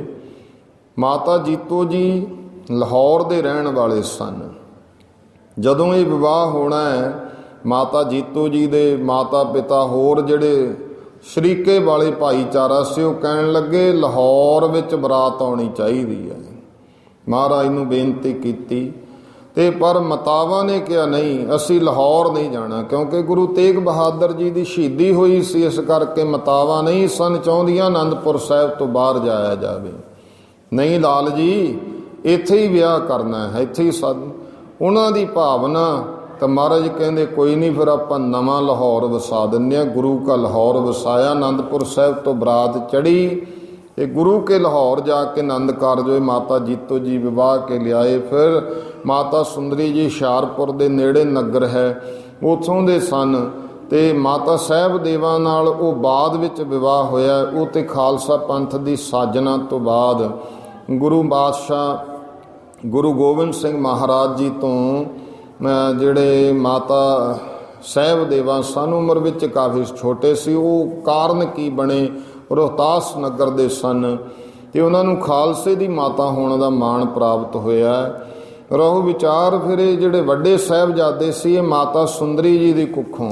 ਜਿਹੜੇ ਬਾਕੀ 3 ਸਾਹਿਬਜ਼ਾਦੇ ਨੇ, ਬਾਬਾ ਜੁਝਾਰ ਸਿੰਘ ਜੀ, ਬਾਬਾ ਜੋਰਾਵਰ ਸਿੰਘ ਜੀ, ਬਾਬਾ ਫਤਿਹ ਸਿੰਘ ਜੀ, ਇਹ ਮਾਤਾ ਜੀਤੋ ਜੀ ਦੀ ਕੁੱਖੋਂ ਇਹਨਾਂ ਨੇ ਗੁਰਮੁਖੋ ਜਨਮ ਲਿਆ ਹੈ, ਆਪਣੇ ਅਵਤਾਰ ਧਾਰੇ। ਤੇ ਸਤਿਗੁਰੂ ਸੱਚੇ ਪਾਤਸ਼ਾਹ ਮਹਾਰਾਜ ਨੂੰ ਇਹ ਖਬਰ ਮਿਲੀ, ਬਾਬਾ ਅਜੀਤ ਸਿੰਘ ਜਦੋਂ ਜਨਮ ਹੋਇਆ ਕਿ ਸਤਿਗੁਰੂ ਜੀ ਕਿਰਪਾ ਕਰੋ, ਨਾਮ ਰੱਖੋ। ਉੱਥੇ ਬਚਨ ਕਹੇ ਸੀ, ਭਈ ਜੀਤ ਮੇਰੀ ਕਿਰਪਾ ਅਕਾਲ ਤੇਰੀ। ਇਹ ਭੰਗਾਣੀ ਦੀ ਜੰਗ ਹੈ, ਅਕਾਲ ਪੁਰਖ ਤੇਰੀ ਕਿਰਪਾ ਨਾਲ ਜਿੱਤੀ ਹੈ। ਜੰਗ ਜਿੱਤ ਕੇ ਆਏ, ਨਾਮ ਰੱਖ ਦਿੱਤਾ ਅਜੀਤ। ਆਪ ਜੀ ਭਾਗਾਂ ਵਾਲੇ ਹੋ ਕਿ ਸਾਹਿਬਜ਼ਾਦਾ ਅਜੀਤ ਸਿੰਘ ਸਪੋਰਟਸ ਕਲੱਬ, ਜਿਨ੍ਹਾਂ ਨੇ ਮੁੱਖ ਪ੍ਰਬੰਧ ਕੀਤਾ ਨੌਜਵਾਨਾਂ ਨੇ। ਨਹੀਂ ਕਲੱਬਾਂ ਵਾਲੇ ਮੈਂ ਘੱਟ ਇੱਧਰ ਵੇਖਦਾ, ਪਰ ਤੁਹਾਡੇ ਤੇ ਕਿਰਪਾ ਨਗਰ ਤੇ ਨੌਜਵਾਨਾਂ ਤੇ, ਜਿਨ੍ਹਾਂ ਗੁਰਦੁਆਰਾ ਪ੍ਰਬੰਧਕ ਕਮੇਟੀ ਸਮੇਤ ਰਲ ਮਿਲ ਕੇ ਇਹ ਸਪੋਰਟਸ ਕਲੱਬ ਬਾਬਾ ਅਜੀਤ ਸਿੰਘ ਜੀ ਦੇ ਨਾਮ ਤੇ, ਸਾਹਿਬਜ਼ਾਦਾ ਅਜੀਤ ਸਿੰਘ ਜੀ ਦੇ ਨਾਮ ਤੇ ਬਣਿਆ। ਇਹ ਕੀਰਤਨ ਕਥਾ ਦੀਵਾਨ ਦਾ ਜਿਹੜਾ ਪ੍ਰਬੰਧ ਹੈ, ਨੌਜਵਾਨਾਂ ਨੇ ਰਲ ਮਿਲ ਕੇ ਕੀਤਾ। ਭਾਗਾਂ ਵਾਲੇ ਹੋ ਜੋ ਆਪਣੇ ਵਿਰਸੇ ਨੂੰ ਯਾਦ ਕਰਦੇ ਹੋ, ਸਾਹਿਬਜ਼ਾਦਿਆਂ ਨੂੰ ਯਾਦ ਕਰਦੇ ਹੋ। ਗੁਰੂ ਮਿਹਰ ਕਰੇ ਤੁਹਾਡੇ ਤੇ, ਤੁਹਾਡਾ ਕੀਤਾ ਹੋਇਆ ਪੁਰਸ਼ਾਰਥ ਉਦਮ ਸਤਿਗੁਰੂ ਕਲਗੀਧਰ ਸਫਲਾ ਕਰਨ, ਤੁਹਾਡੀਆਂ ਝੋਲੀਆਂ ਖੁਸ਼ੀਆਂ ਨਾਲ ਭਰ ਦੇਣ। ਰਹੋ ਵਿਚਾਰ ਗੁਰੂ ਪਾਤਸ਼ਾਹ ਮਹਾਰਾਜ ਨੇ ਗੁਰਮੁਖੋ ਨਾਮ ਰੱਖਿਆ ਅਜੀਤ। ਉਹ ਸਮਾਂ ਆਇਆ, ਫਿਰ ਆਨੰਦਪੁਰ ਸਾਹਿਬ ਵਾਪਸ ਆ ਗਏ। ਇੱਥੇ ਫਿਰ ਦੂਸਰੇ ਸਾਹਿਬਜ਼ਾਦੇ ਜਨਮ ਲਿਆ, ਨਾਮ ਰੱਖਿਆ ਜੁਝਾਰ। ਅਜੀਤ ਜਿਹਨੂੰ ਜਿੱਤਿਆ ਨਹੀਂ ਜਾ ਸਕਦਾ, ਉਹ ਅਜੀਤ ਨਾਮ ਹੈ। ਅਜੀਤ ਜੀਤਾ ਨਹੀਂ ਜਾਊਂਗਾ, ਅਗਰ ਜੀਤਾ ਨਾ ਗਿਆ ਤਾਂ ਜੀਤਾ ਨਹੀਂ ਆਊਂਗਾ। ਜੇ ਜੰਗ ਵਿੱਚ ਚਲਿਆ ਗਿਆ ਤੇ ਉੱਥੇ ਜਿੱਤਿਆ ਨਹੀਂ ਜਾਊਂ, ਪਰ ਜੇ ਨਾ ਤੇ ਫਿਰ ਜਿਉਂਦਾ ਵਾਪਸ ਨਹੀਂ ਆਊਂਗਾ। ਜੀਤਾ ਜਿਉਂਦੇ ਨੂੰ ਵੀ ਕਹਿ ਦਿੰਦੇ ਆ। ਇਸ ਤਰ੍ਹਾਂ ਗੁਰੂ ਪਾਤਸ਼ਾਹ ਮਹਾਰਾਜ ਦੇ ਸਾਹਿਬਜ਼ਾਦਿਆਂ ਦੇ ਨਾਮ। ਅਜੀਤ ਕੌਣ ਹੁੰਦੇ ਨੇ? ਜਿਨ੍ਹਾਂ ਵਿੱਚ ਗੁਰਮੁਖੋ ਜੁਝਾਰੂਪਣ ਹੁੰਦਾ, ਜਿਹੜੇ ਜੂਝਣਾ ਜਾਣਦੇ ਨੇ। ਕਦੇ ਡਰਪੋਕ ਜਾਂ ਕਾਇਰ ਵੀ ਅਜੀਤ ਬਣੇ ਹੈ? ਨਹੀਂ, ਜਿਨ੍ਹਾਂ ਵਿੱਚ ਜੁਝਾਰੂਪੁਣਾ ਹੈ। ਦੂਸਰੇ ਸਾਹਿਬਜ਼ਾਦੇ ਬਾਬਾ ਜੁਝਾਰ ਸਿੰਘ ਜੀ, ਇਹ ਸਮਾਂ ਆਇਆ, ਤੀਸਰੇ ਸਾਹਿਬਜ਼ਾਦੇ ਨੇ ਜਨਮ ਲਿਆ ਤੇ ਨਾਮ ਰੱਖਿਆ ਜ਼ੋਰਾਵਰ। ਕੌਣ ਜੂਝਦੇ ਨੇ? ਜਿਹੜੇ ਜ਼ੋਰਾਵਰ ਹੁੰਦੇ ਆ, ਜਿਨ੍ਹਾਂ ਵਿੱਚ ਤਾਕਤ ਹੈ, ਜਿਹੜੇ ਆਤਮਿਕ ਤੌਰ ਤੇ ਜ਼ੋਰਾਵਰ ਹੋ ਜਾਂਦੇ ਨੇ। ਤੇ ਗੁਰਮੁਖੋ, ਜਿਨ੍ਹਾਂ ਵਿੱਚ 3 ਗੁਣ ਨੇ, ਜਿਹੜੇ ਜੂਝਣਾ ਜਾਣਦੇ ਆ, ਜੁਝਾਰ, ਜਿਹੜੇ ਜ਼ੋਰਾਵਰ ਨੇ, ਤੇ ਉਹਨਾਂ ਦੇ ਪੱਲੇ ਹੀ ਫਤਿਹ ਪੈਂਦੀ। ਆਖੋ ਸਤਨਾਮ ਸ੍ਰੀ। ਚੌਥੇ ਸਾਹਿਬਜ਼ਾਦੇ ਬਾਬਾ ਫਤਿਹ ਸਿੰਘ ਜੀ। 4 ਸਾਹਿਬਜ਼ਾਦੇ ਲਖਤੇ ਜਿਗਰ ਗੁਰੂ ਕਲਗੀਧਰ ਪਾਤਸ਼ਾਹ ਮਹਾਰਾਜ ਦੇ ਆਨੰਦਪੁਰ ਸਾਹਿਬ ਦੀ ਧਰਤੀ ਤੇ ਖੇਡਦੇ ਨੇ। ਇੱਕ ਦਿਨ ਖੇਡਦਿਆਂ ਬਾਬਾ ਅਜੀਤ ਸਿੰਘ ਜੀ ਕਹਿਣ ਲੱਗੇ, ਫਤਿਹ ਸਿੰਘ, ਤੂੰ ਸਾਡੇ ਨਾਲ ਨਾ ਖੇਡ, ਤੇਰਾ ਕੱਦ ਛੋਟਾ ਹੈ, ਤੇ ਤੂੰ ਸਾਡੇ ਵਾਲੀ ਖੇਡ ਨਹੀਂ ਖੇਡ ਹੋਣੀ। ਬਾਬਾ ਫਤਿਹ ਸਿੰਘ ਜੀ ਅੰਦਰ ਚਲੇ ਗਏ। ਅੰਦਰ ਜਾ ਕੇ ਦਸਤਾਰਾਂ ਪਈਆਂ ਸੀ, ਇੱਕ ਬੰਨ੍ਹ ਲਈ ਉੱਪਰ ਦੀ, ਦੂਜੀ ਬੰਨ੍ਹ ਲਈ, ਤੀਜੀ ਬੰਨ੍ਹ ਲਈ, ਤੇ ਉਹ ਦਸਤਾਰਾਂ ਤਾਂ ਦੀ ਤਾਂ ਬੰਨ੍ਹ ਕੇ ਨਾ ਦੋਵਾਂ ਹੱਥਾਂ ਨਾਲ ਉਹਨੂੰ ਸੰਭਾਲਿਆ ਹੋਇਆ, ਤੇ ਬਾਹਰ ਆ ਕੇ ਆਵਾਜ਼ ਮਾਰੀ, ਅਜੀਤ ਵੀਰਿਆ, ਹੁਣ ਤੇ ਮੈਂ ਵੱਡਾ ਹੋ ਗਿਆ, ਹੁਣ ਤੇ ਮੇਰਾ ਕੱਦ ਵੱਡਾ ਹੋ ਗਿਆ ਨਾ, ਹੁਣ ਤੇ ਬਰਾਬਰ ਖੇਡਾਂਗਾ। ਗੁਰੂ ਕਲਗੀਧਰ ਪਾਤਸ਼ਾਹ ਮਹਾਰਾਜ ਨੇ ਗੋਦ ਚੱਕ ਲਏ। ਹਾਂ ਫਤਿਹ ਸਿੰਘਾ, ਤੂੰ ਵੀ ਆਪਣੇ ਭਰਾਵਾਂ ਵਾਲੀ ਖੇਡ ਖੇਡੇਂਗਾ। ਮਹਾਰਾਜ ਨੇ ਕਹੇ, ਖੇਡ ਉਹ ਰਮਜ ਨੂੰ ਗੁਰੂ ਗੋਬਿੰਦ ਸਿੰਘ ਪਾਤਸ਼ਾਹ ਜਾਣਦੇ ਨੇ, ਕਿਹੜੀ ਖੇਡ ਦੀ ਗੱਲ ਕਰਦੇ ਆ। ਜਾਓ ਤੋ ਪ੍ਰੇਮ ਖੇਲਣ ਕਾ ਚਾਓ। ਮਹਾਰਾਜ ਨੇ ਕਿਹਾ ਨਾ ਖਾਲਸਾ ਜੀ, ਜਦੋਂ ਫਿਰ ਅੰਮ੍ਰਿਤ ਸੰਚਾਰ ਹੋਇਆ ਤੇ ਕਲਗੀਧਰ ਪਾਤਸ਼ਾਹ ਮਹਾਰਾਜ ਨੇ ਇਹੀ ਆਵਾਜ਼ ਦਿੱਤੀ, ਸਿੱਖੋ ਇਕੱਠੇ ਹੋਣਾ। 80,000 ਦਾ ਇਕੱਠ ਹੋਇਆ ਤੇ ਸਤਿਗੁਰੂ ਪਾਤਸ਼ਾਹ ਨੇ ਇਹ ਆਵਾਜ਼ ਦਿੱਤੀ, ਜਿਹਨੂੰ ਭਾਈ ਇਹ ਸ਼ੌਂਕ ਹੈ ਪ੍ਰੇਮ ਦੀ ਖੇਡ ਖੇਡਣ ਦਾ, ਜਾਓ ਤੋ ਪ੍ਰੇਮ ਖੇਲਣ ਕਾ ਚਾਓ। ਸਿਰ ਧਰ ਤਲੀ ਗਲੀ ਮੇਰੀ ਆਓ, ਇਤ ਮਾਰਗ ਪੈਰ ਧਰੀ ਜੈ, ਸਿਰ ਦੀਜੈ ਕਾਣ ਨਾ ਕੀਜੈ। ਸਿਰ ਧਰ ਕੇ ਤਲੀ ਤੇ ਆਜੋ, ਲੰਘਣਾ ਦੇ ਪ੍ਰੇਮ ਦੀ ਗਲੀ, ਧਰ ਕੇ ਤਲੀ ਤੇ ਆਜੋ, ਲੰਘਣਾ ਦੇ ਪ੍ਰੇਮ ਦੀ ਗਲੀ।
ਖੇਡਣੀ ਹੈ। ਉਹ ਸਮਾਂ ਪੰਜ ਪਿਆਰੇ ਭਾਈ ਸਾਹਿਬ, ਭਾਈ ਦਇਆ ਸਿੰਘ ਜੀ, ਭਾਈ ਧਰਮ ਸਿੰਘ ਜੀ, ਭਾਈ ਹਿੰਮਤ ਸਿੰਘ ਜੀ, ਭਾਈ ਮੋਹਕਮ ਸਿੰਘ ਜੀ, ਭਾਈ ਸਾਹਿਬ ਸਿੰਘ ਜੀ।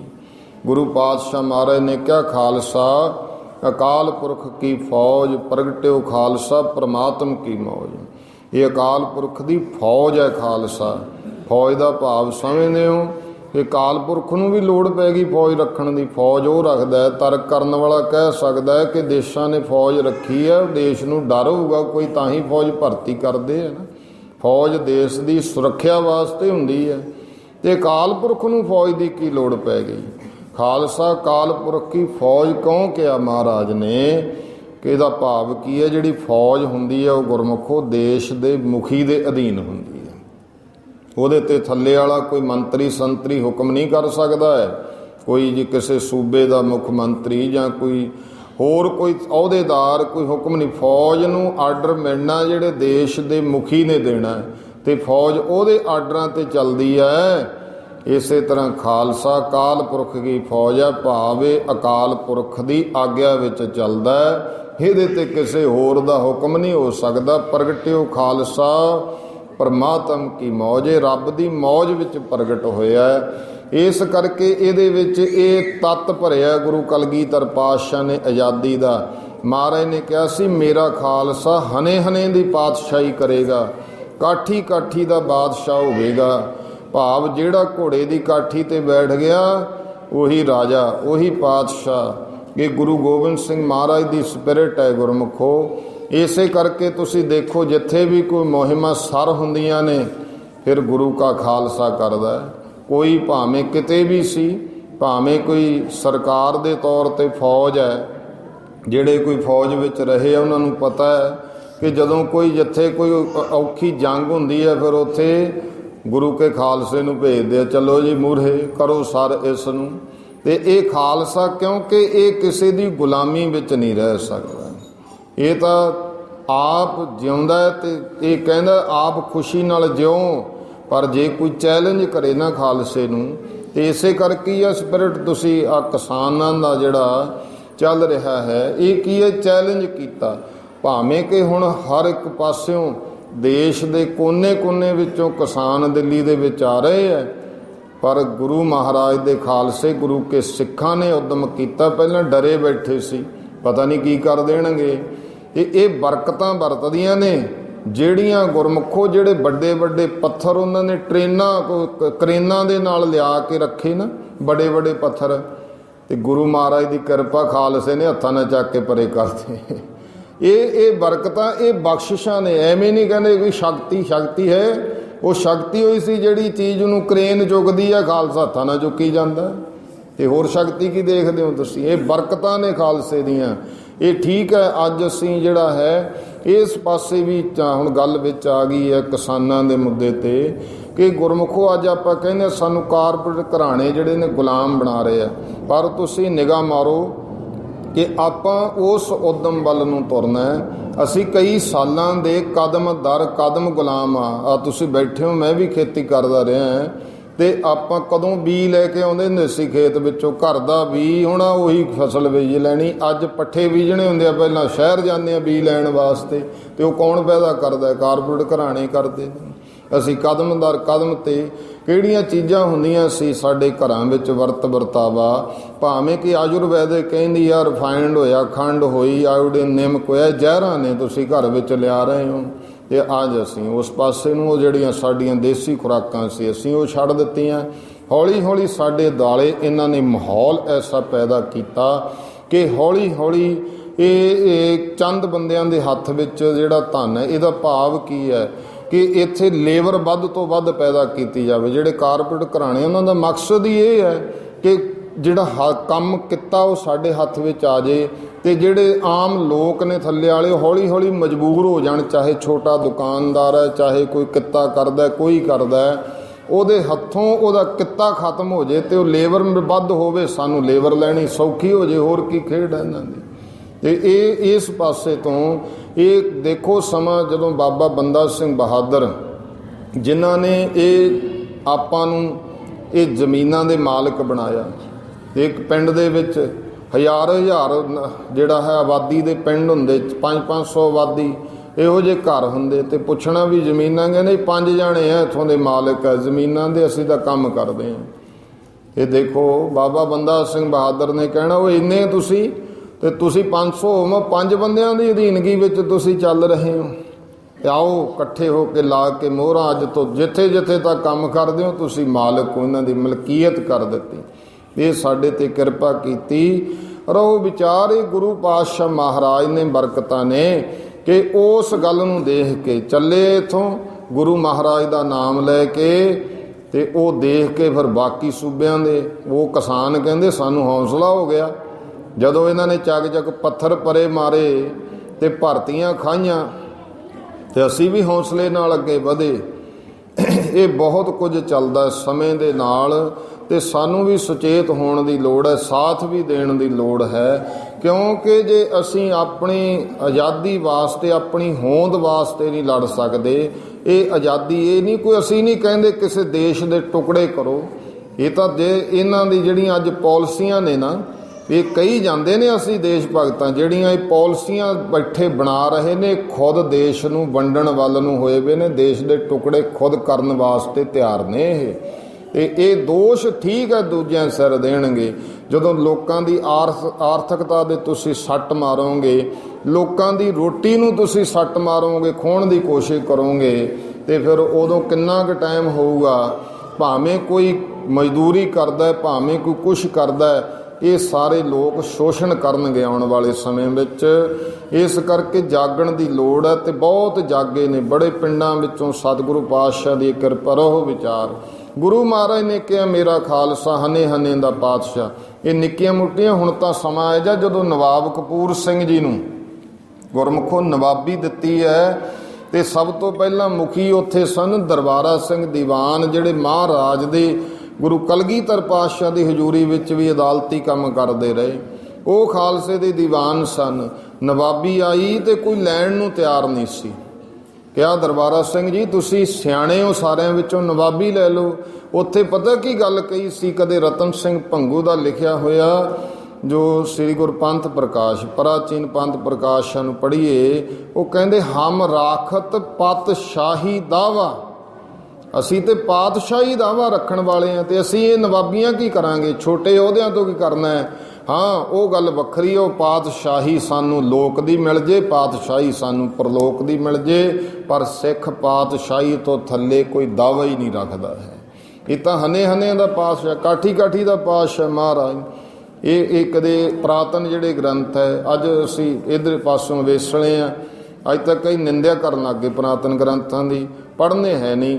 ਇਹ ਗੁਰਮੁਖੋ ਪ੍ਰਾਤਨ ਗ੍ਰੰਥਾਂ ਸਾਡਾ ਵਿਰਸਾ ਨੇ। ਜਿੰਨਾ ਭਾਈ ਰਤਨ ਸਿੰਘ ਭੰਗੂ ਕੌਣ ਸੀ, ਆ ਇੱਕ ਹੁਣ ਉਹ ਇੱਕ ਕਈ ਕਹਿੰਦਾ ਐਵੇਂ ਅਖੇ ਤਾਂ ਗੱਲਾਂ ਲਿਖਤੀਆਂ, ਭਾਈ ਰਤਨ ਸਿੰਘ ਭੰਗੂ ਨੇ ਲਿਖਿਆ ਸੀ ਇਹ ਗੱਲ।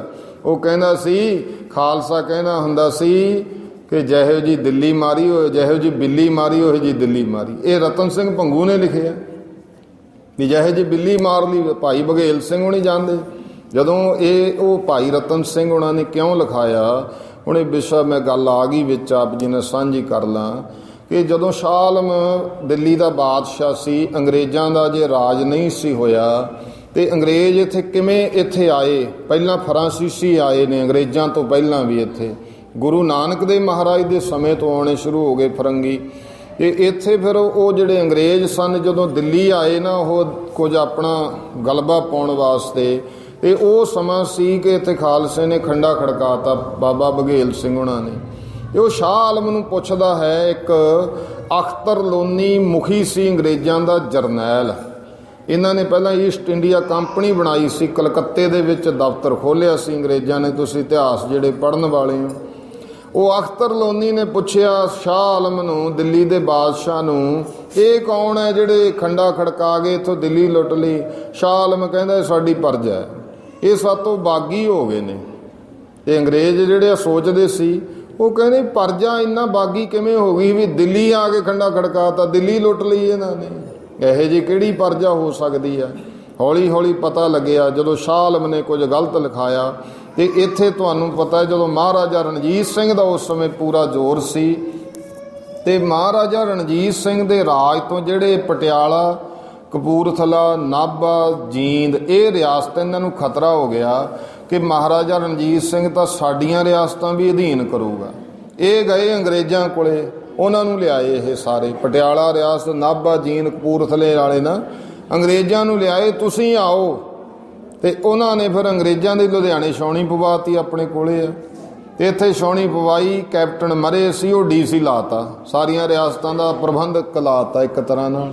ਲਓ ਜੀ, ਉਹ ਅੰਗਰੇਜ਼ ਚਲਾਕ ਬਹੁਤ ਸਨ, ਕਹਿੰਦੇ ਰਾਜ ਤੁਸੀਂ ਕਰੋ, ਤੁਹਾਡੀਆਂ ਰਿਆਸਤਾਂ। ਸੰਧੀ ਕਰਾਈ, ਜਿਹਨੂੰ ਰੋਪੜ ਸੰਧੀ ਕਹਿੰਦੇ ਆ ਮਹਾਰਾਜਾ ਰਣਜੀਤ ਸਿੰਘ ਨੇ।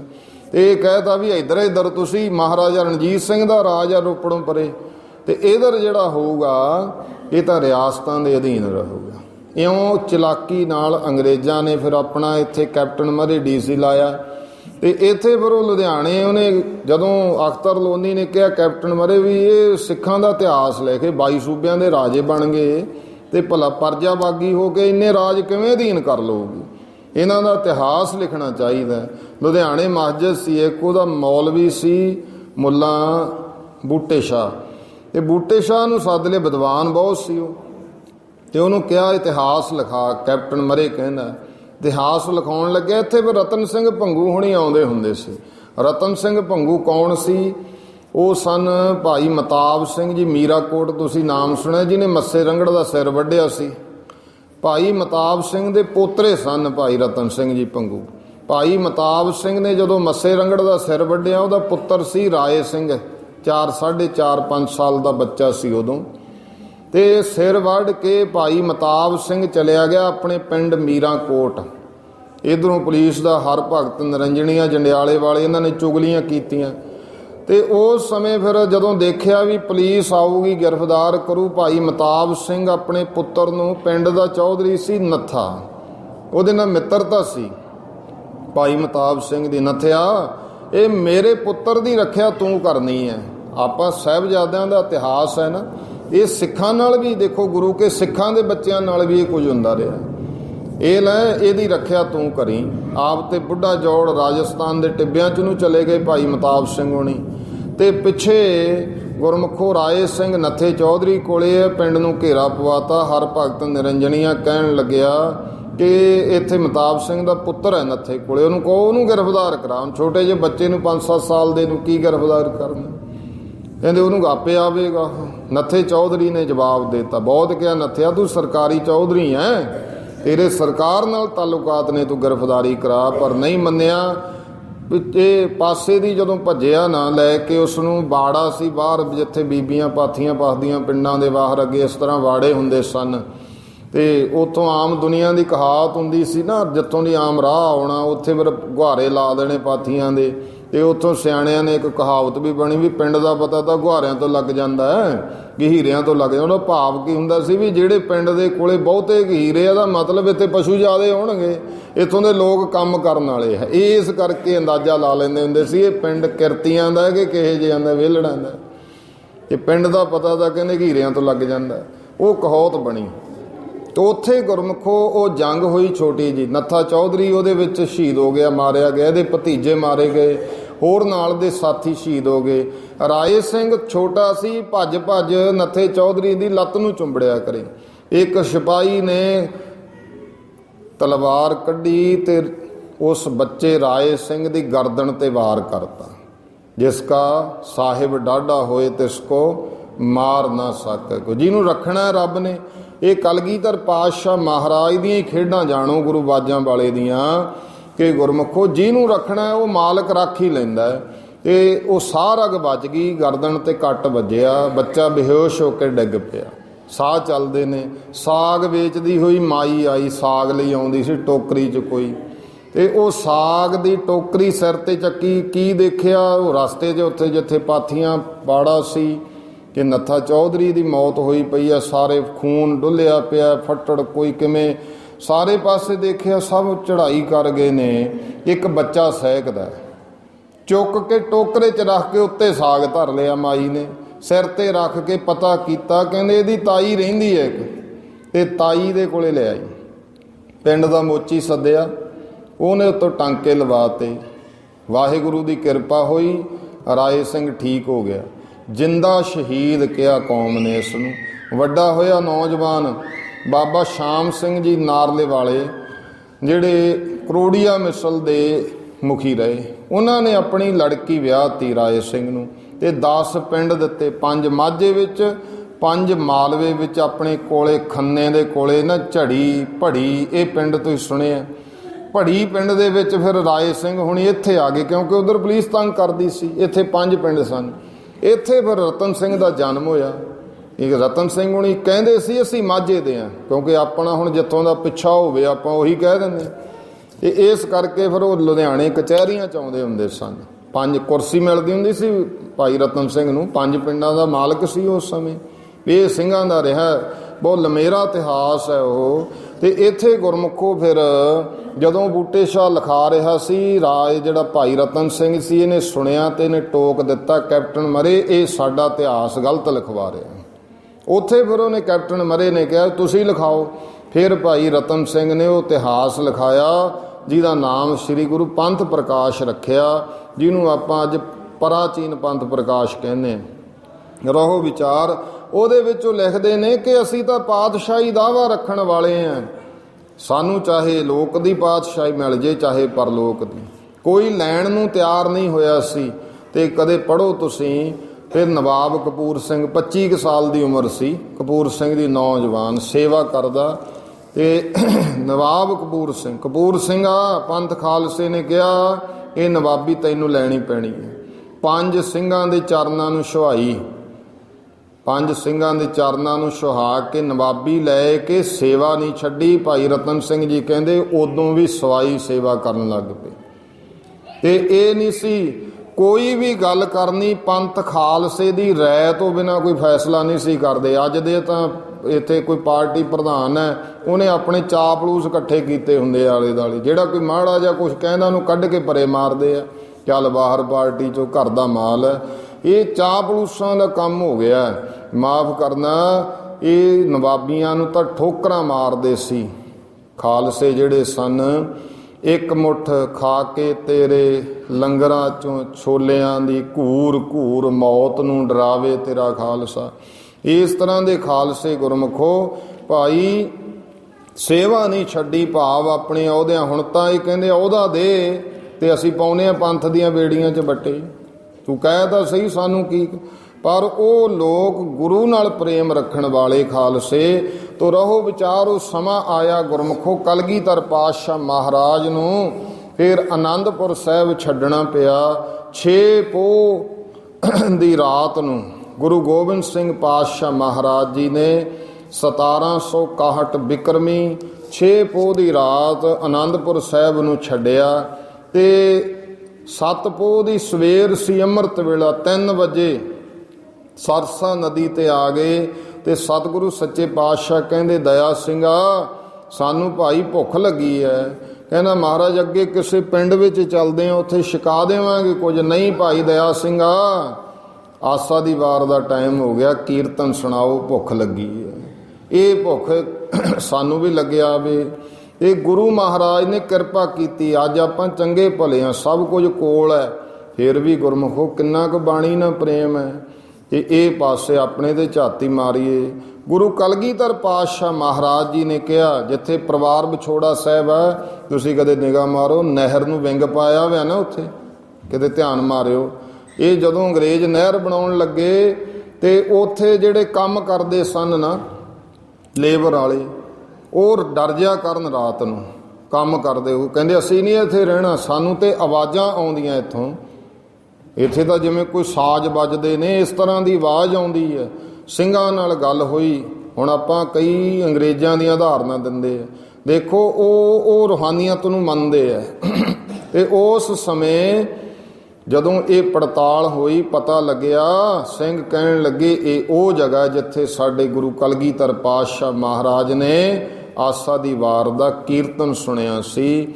ਤੇ ਉਹਨਾਂ ਨੇ ਫਿਰ ਉੱਥੋਂ ਦੀ ਨਹਿਰ ਨਹੀਂ ਕੱਢੀ, ਵਿੰਗ ਪਾ ਦਿੱਤਾ ਕਿ ਜਿੱਥੇ ਹੁਣ ਵੀ ਉਹ ਆਵਾਜ਼ਾਂ ਆਉਂਦੀਆਂ, ਇਸ ਗੱਲ ਦੀ ਗਵਾਹੀ। ਤੇ ਸਤਿਗੁਰੂ ਸੱਚੇ ਪਾਤਸ਼ਾਹ ਮਹਾਰਾਜ ਕਹਿਣ ਲੱਗੇ ਦਇਆ ਸਿੰਘਾ ਭੁੱਖ ਲੱਗੀ ਹੈ। महाराज अगे शिकनई दया सिंहा आसा दी वार दा कीर्तन सुनाओ सानू। आसा दी वार दा लाया दीवान पुराने, वार दा लाया दीवान पुराने।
ਗੁਰੂ ਪਾਤਸ਼ਾਹ ਮਹਾਰਾਜ ਨੇ ਇੱਥੇ ਕੀਰਤਨ ਸੁਣਿਆ। ਜਦੋਂ ਇੱਥੋਂ ਅੱਗੇ ਲੰਘੇ ਪਰਿਵਾਰ ਵਿਛੋੜਾ ਪਿਆ। ਇਤਿਹਾਸ ਤੁਸੀਂ ਸੁਣਦੇ ਹੋ, ਮੈਂ ਸੰਖੇਪ ਮਾਤਰ ਸਮੇਂ ਦੇ ਵਿੱਚ, ਕਿਉਂਕਿ 5-7 ਮਿੰਟ ਵਿੱਚ ਹੁਣੇ ਆਪਾਂ ਸਮਾਪਤੀ ਕਰਦੇ ਹਾਂ। ਗੁਰੂ ਗੋਬਿੰਦ ਸਿੰਘ ਪਾਤਸ਼ਾਹ ਮਹਾਰਾਜ ਜੀ ਦਾ ਪਰਿਵਾਰ ਵਿਛੋੜਾ, ਪਰਿਵਾਰ ਇੱਥੋਂ ਵਿਛੜਿਆ। ਕਲਗੀਧਰ ਪਾਤਸ਼ਾਹ ਮਹਾਰਾਜ ਨੇ ਵੱਡੇ ਸਾਹਿਬਜ਼ਾਦੇ ਗੁਰੂ ਗੋਬਿੰਦ ਸਿੰਘ ਮਹਾਰਾਜ ਨਿਹੰਗ ਖਾਂ ਕੋਟਲੇ ਉਹਦੇ ਭੱਠੇ ਤੇ ਪਹੁੰਚੇ ਤੇ ਸਤਿਗੁਰੂ ਮਹਾਰਾਜ ਨੇ ਉੱਥੇ ਕੰਮ ਕਰਦਿਆਂ ਨੇ ਕਿਹਾ ਸਾਨੂੰ ਕੁਝ ਰੁਕਣ ਵਾਸਤੇ ਜਗ੍ਹਾ ਚਾਹੀਦੀ ਹੈ। ਮਖੌਲ ਕੀਤਾ, ਭੱਠੇ ਵੱਲ ਨੂੰ ਇਸ਼ਾਰਾ ਕਰਤਾ, ਕਹਿੰਦੇ ਇਹਦੇ ਤੇ ਬਹਿ ਜਾਓ।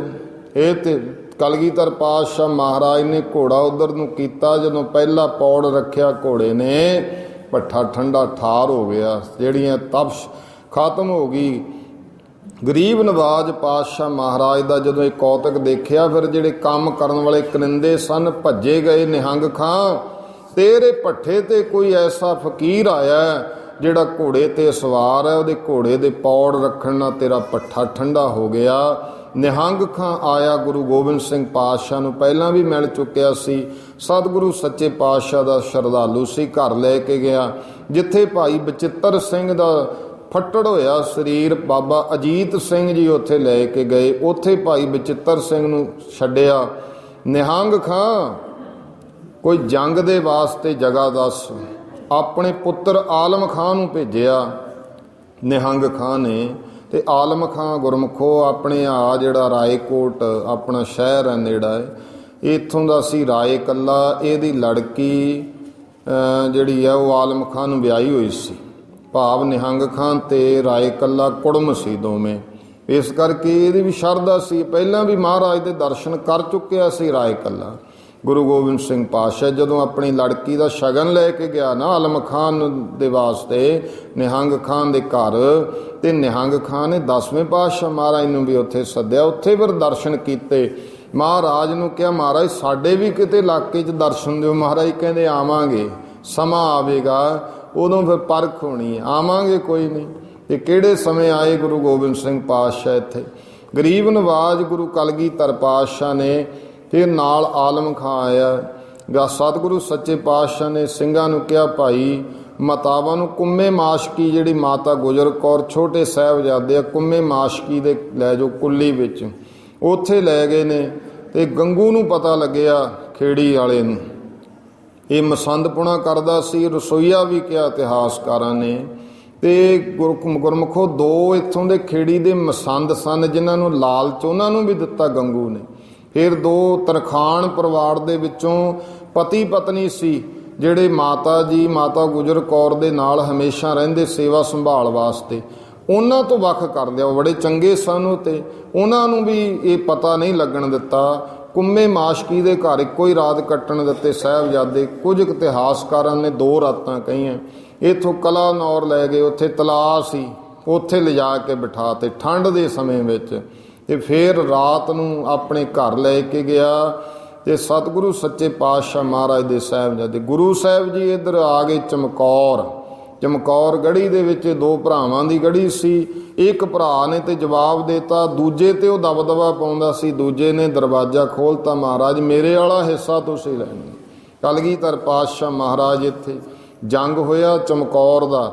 ਵੱਡੇ ਸਾਹਿਬਜ਼ਾਦੇ ਆਪਣੇ ਹੱਥੀਂ ਸਤਿਗੁਰੂ ਸੱਚੇ ਪਾਤਸ਼ਾਹ ਜੀ ਨੇ ਮੈਦਾਨੇ ਜੰਗ ਵਿੱਚ ਤੋਰੇ ਸ਼ਹੀਦ ਹੋਣ ਵਾਸਤੇ।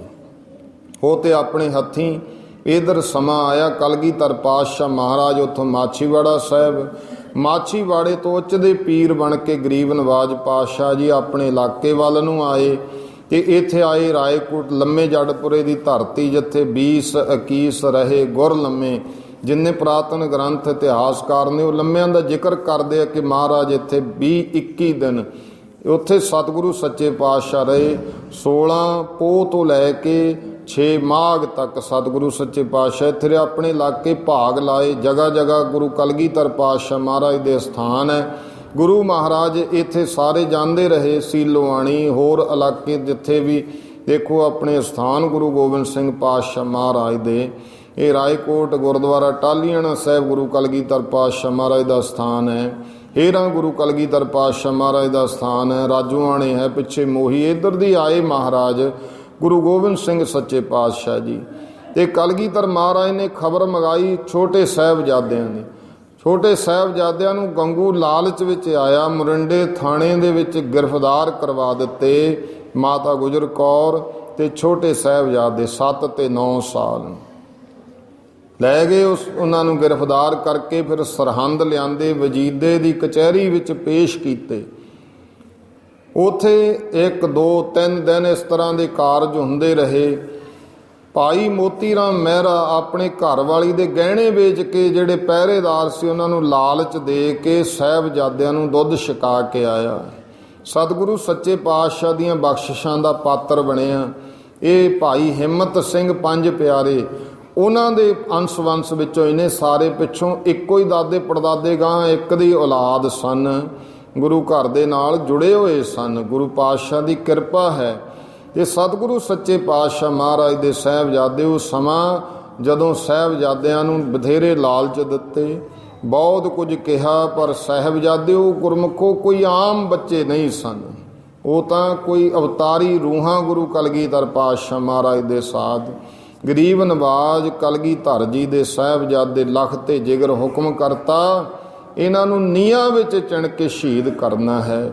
ਸਤਿਗੁਰੂ ਕਲਗੀਧਰ ਪਾਤਸ਼ਾਹ ਮਹਾਰਾਜ ਦੇ ਬੱਚਿਆਂ ਨੂੰ ਨੀਹਾਂ ਵਿੱਚ ਚਿਣਨ ਦਾ ਹੁਕਮ ਦੇਤਾ। ਫਤਿਹਗੜ੍ਹ ਸਾਹਿਬ ਦੀ ਧਰਤੀ ਉਹ ਸਰਹੰਦ ਸੀਰੰਦ ਇਹਦਾ ਨਾਂ ਸੀ ਪਹਿਲਾਂ। ਇਹ ਭਾਵ ਸ਼ੇਰ ਦੀ ਗੁਫਾ। ਵਜੀਦਾ ਕਹਿੰਦਾ ਹੁੰਦਾ ਸੀ ਇਹ ਸ਼ੇਰ ਦੀ ਗੁਫਾ, ਇੱਥੇ ਨਹੀਂ ਕੋਈ ਆ ਸਕਦਾ। ਤੇ ਸਾਹਿਬਜ਼ਾਦਿਆਂ ਦੀ ਸ਼ਹੀਦੀ ਦਾ ਬਦਲਾ ਜਦੋਂ ਬਾਬਾ ਬੰਦਾ ਸਿੰਘ ਬਹਾਦਰ ਆ, ਜਿਹੜਾ ਕਹਿੰਦਾ ਇਹ ਸ਼ੇਰ ਦੀ ਗੁਫਾ ਇੱਥੇ ਕੌਣ ਆਜੂ, ਚੱਪੜ ਚਿੜੀ ਦੇ ਮੈਦਾਨ ਵਿੱਚ। ਭਾਵੇਂ ਕਿ ਦੇਖੋ ਇਹ ਜੇ ਇਤਿਹਾਸ ਦੇ ਪੱਖ ਵੇਖਣੇ ਹੋਣ, ਮਲੇਰਕੋਟਲੇ ਵਾਲਾ ਸ਼ੇਰ ਮੁਹੰਮਦ ਖਾਂ, 5 ਭਾਈ ਸੀ ਇਹ, 2 ਸਕੇ ਸੀ, 2 ਚਾਚੇ ਦੇ ਪੁੱਤ। ਇੱਕ ਭਰਾ ਇਹਦਾ ਸਕਾ ਨਾਰ ਖਾਂ ਮਾਰਿਆ ਗਿਆ ਚਮਕੌਰ ਦੀ ਜੰਗ ਵਿੱਚ। ਕਲਗੀਧਰ ਪਾਤਸ਼ਾਹ ਮਹਾਰਾਜ ਨੇ ਤੀਰ ਮਾਰਿਆ, ਛਾਤੀ 'ਚ ਦੀ ਪਾੜ ਕੇ ਲੰਘ ਗਿਆ ਸੀ।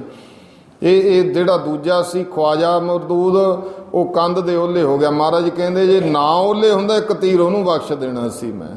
ਇਹ 3 ਫਿਰ ਜਦੋਂ ਬਾਬਾ ਬੰਦਾ ਸਿੰਘ ਬਹਾਦਰ ਆਇਆ ਤੇ ਇੱਧਰੋਂ ਮਾਝੇ ਦਾ ਜਿਹੜਾ ਜਥਾ ਸੀ ਅਨੰਦਪੁਰ ਸਾਹਿਬ ਕੰਨਿਓ ਹੁੰਦਾ ਹੋਇਆ ਰੋਪੜ ਵੱਲਨੀ ਦੀ, ਬਾਬਾ ਬੰਦਾ ਸਿੰਘ ਬਹਾਦਰ ਚੱਪੜ ਚਿੜੀ ਦੇ ਮੈਦਾਨ ਵੱਲ ਨੂੰ ਆ ਰਹੇ, ਉਹ ਵੀ ਇੱਥੇ ਨੂੰ ਆ ਰਹੇ ਸੀ। ਰੋਪੜ ਦਰੇ ਜੰਗ ਹੋਇਆ, ਇਹਨਾਂ ਨੂੰ ਰੋਕਣ ਵਾਸਤੇ ਭੇਜੇ ਕਿ ਵਜੀਦੇ ਦੀ ਸੱਜੀ ਖੱਬੀ ਬਾਂਹ ਸੀ ਸ਼ੇਰ ਮੁਹੰਮਦ ਖਾਂ, ਪਰ ਹਾ ਦਾ ਨਾਰਾ ਮਾਰਿਆ, ਕੌਮ ਉਸ ਨੂੰ ਨਹੀਂ ਭੁੱਲੀ। ਇਹ ਗੱਲ ਯਾਦ ਰੱਖਣਾ ਕਿ ਹਾ ਦਾ ਨਾਰਾ, ਇਹ ਸ਼ੀਰਖੋਰ ਬੱਚਿਆਂ ਨੂੰ ਮੈਂ ਸ਼ਹੀਦ ਨਹੀਂ ਕਹਿਆ ਸੀ ਨਾ, ਸ਼ੇਰ ਮੁਹੰਮਦ ਖਾਂ ਤੂੰ ਬਦਲਾ ਲੈ ਆਪਣੇ ਭਰਾ ਦਾ, ਇਹਨਾਂ ਨੂੰ ਸ਼ਹੀਦ ਕਰ, ਮਾਰ ਇਹਨਾਂ ਨੂੰ। ਨਹੀਂ, ਇਹਨਾਂ ਤੋਂ ਨਹੀਂ, ਬਦਲਾ ਹੀ ਲੈਣਾ ਹੋਗਾ ਤਾਂ ਲੈਂਗੇ ਬਾਪ ਸੇ। ਭਾਵ ਉਹ ਕੋਈ ਸ਼ਰਧਾਲੂ ਨਹੀਂ ਸੀ ਬਣਿਆ, ਮਹਾਰਾਜ ਨੂੰ ਦੁਸ਼ਮਣ ਸਮਝਦਾ ਰਿਹਾ, ਪਰ ਬੱਚਿਆਂ ਤੇ ਭਾਵਨਾ ਆ ਗਈ। ਨਹੀਂ, ਹਾ ਦਾ ਨਾਰਾ ਮਾਰਿਆ। ਗੁਰੂ ਗੋਬਿੰਦ ਸਿੰਘ ਪਾਤਸ਼ਾਹ ਨੇ ਕਿਹਾ ਕਿ ਮਲੇਰੀਆਂ ਦੀ ਜੜ ਰਹਿ ਗਈ, ਬਾਕੀ ਤੇ ਜਦੋਂ ਇਹ ਜੜ ਪੁੱਟੀ ਨਾ ਕਲਗੀਧਰ ਪਾਤਸ਼ਾਹ ਮਹਾਰਾਜ ਨੇ ਖਬਰ ਸੁਣ ਕੇ ਨੂਰੇ ਮਾਈ ਤੋਂ ਬੇਨਤੀ ਕਰ ਰਹੇ ਸੀ ਵੀ ਇਹ ਦੇਖੋ ਜਿਹੜਾ ਸਾਹਿਬਜ਼ਾਦੇ ਵੱਡੇ ਤੇ ਸਾਹਿਬਜ਼ਾਦੇ ਮਹਾਰਾਜ ਨੇ ਖੁਦ ਜੰਗ ਵਿੱਚ ਤੋਰੇ ਸ਼ਹੀਦ ਹੋਣ ਵਾਸਤੇ। ਖਾਲਸਾ ਕਹਿੰਦੇ ਉਹ ਪਾਪੀਓ, ਤੁਸੀਂ ਸ਼ੀਰਖੋਰ ਦੁੱਧ ਪੀਣ ਵਾਲੇ ਬੱਚਿਆਂ ਨੂੰ ਇਸ ਤਰ੍ਹਾਂ ਸ਼ਹੀਦ ਕੀਤਾ। ਇਹ ਨੀਹਾਂ ਵਿੱਚ ਚਿਣ ਕੇ ਬਹੁਤ ਗੁੱਸਾ ਸੀ ਖਾਲਸੇ ਨੂੰ। ਤੇ ਇਹਦੇ ਫਿਰ ਜਿਹੜਾ ਸ਼ੇਰ ਮੁਹੰਮਦ ਹੈ, ਇਹਦੇ 3 ਭਾਈ ਰੋਪੜ ਦਰੇ ਉੱਥੇ ਸਿੰਘਾਂ ਨੇ ਜੰਗ ਵਿੱਚ ਮਾਰੇ ਗਏ। ਇਹ ਆਪ ਬਚਿਆ, ਚੱਪੜ ਚਿੜੀ ਦੇ ਮੈਦਾਨ ਵਿੱਚ ਗਿਆ ਵਜੀਦੇ ਦੀ ਸੱਜੀ ਖੱਬੀ ਬਾਂਹ ਬਣ ਕੇ, ਪਰ ਉੱਥੇ ਵੀ ਖਾਲਸੇ ਨੇ ਮਾਰਿਆ ਨਹੀਂ, ਫੱਟੜ ਕਰਕੇ ਤਾਂ ਭੇਜਤਾ ਸੀ।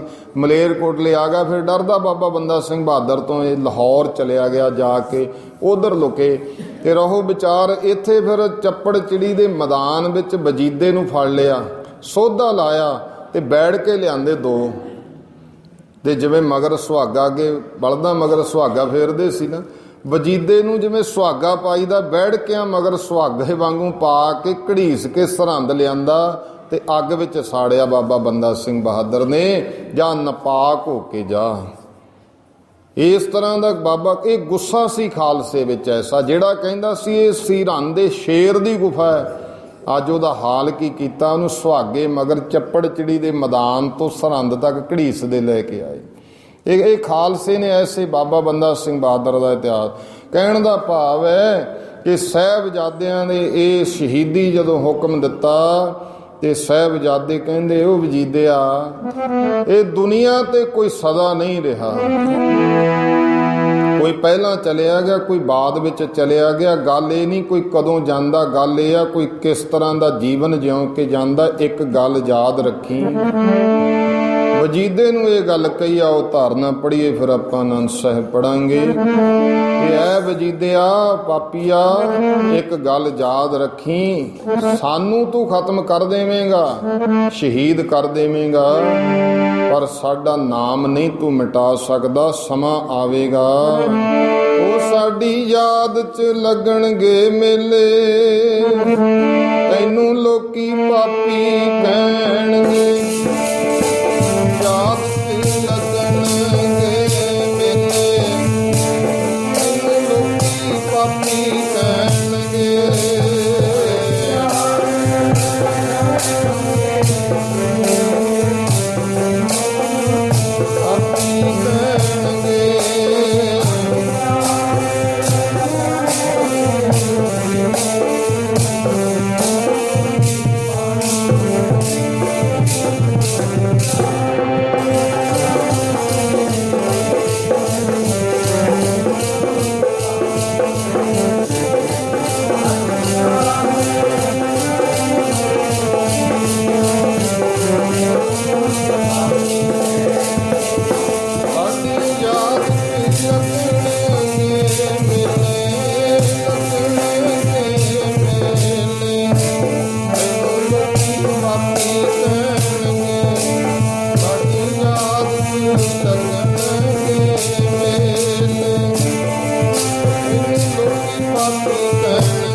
ਸ਼ਹੀਦ ਕੀਤਾ।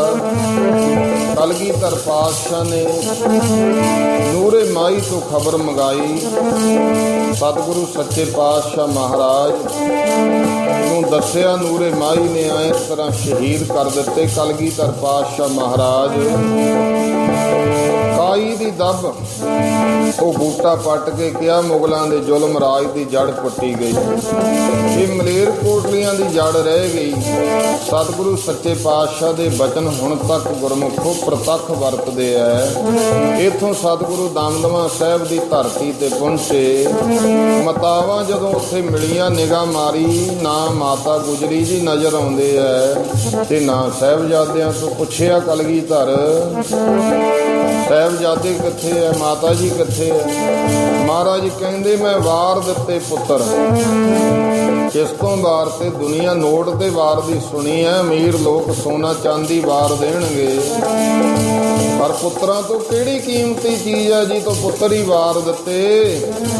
ਮਹਾਰਾਜ ਨੇ ਸਾਹਮਣੇ ਬੈਠੀ ਸੰਗਤ ਖਾਲਸੇ ਵੱਲ, ਤੁਹਾਡੇ ਵਰਗੇ ਪਿਆਰੇ ਗੁਰਸਿੱਖ ਮਾਈ ਭਾਈ ਬੈਠੇ, ਹੱਥ ਕਰਕੇ ਕਿਹਾ ਇਨ ਪੁੱਤਰਨ ਕੇ ਸੀਸ ਪੈ, ਵਾਰ ਦੀਏ ਸੁਤ ਚਾਰ, ਚਾਰ ਮੂਏ ਤੋਂ ਕਿਆ ਹੁਆ, ਜੀਵਤ ਕਈ ਹਜ਼ਾਰ।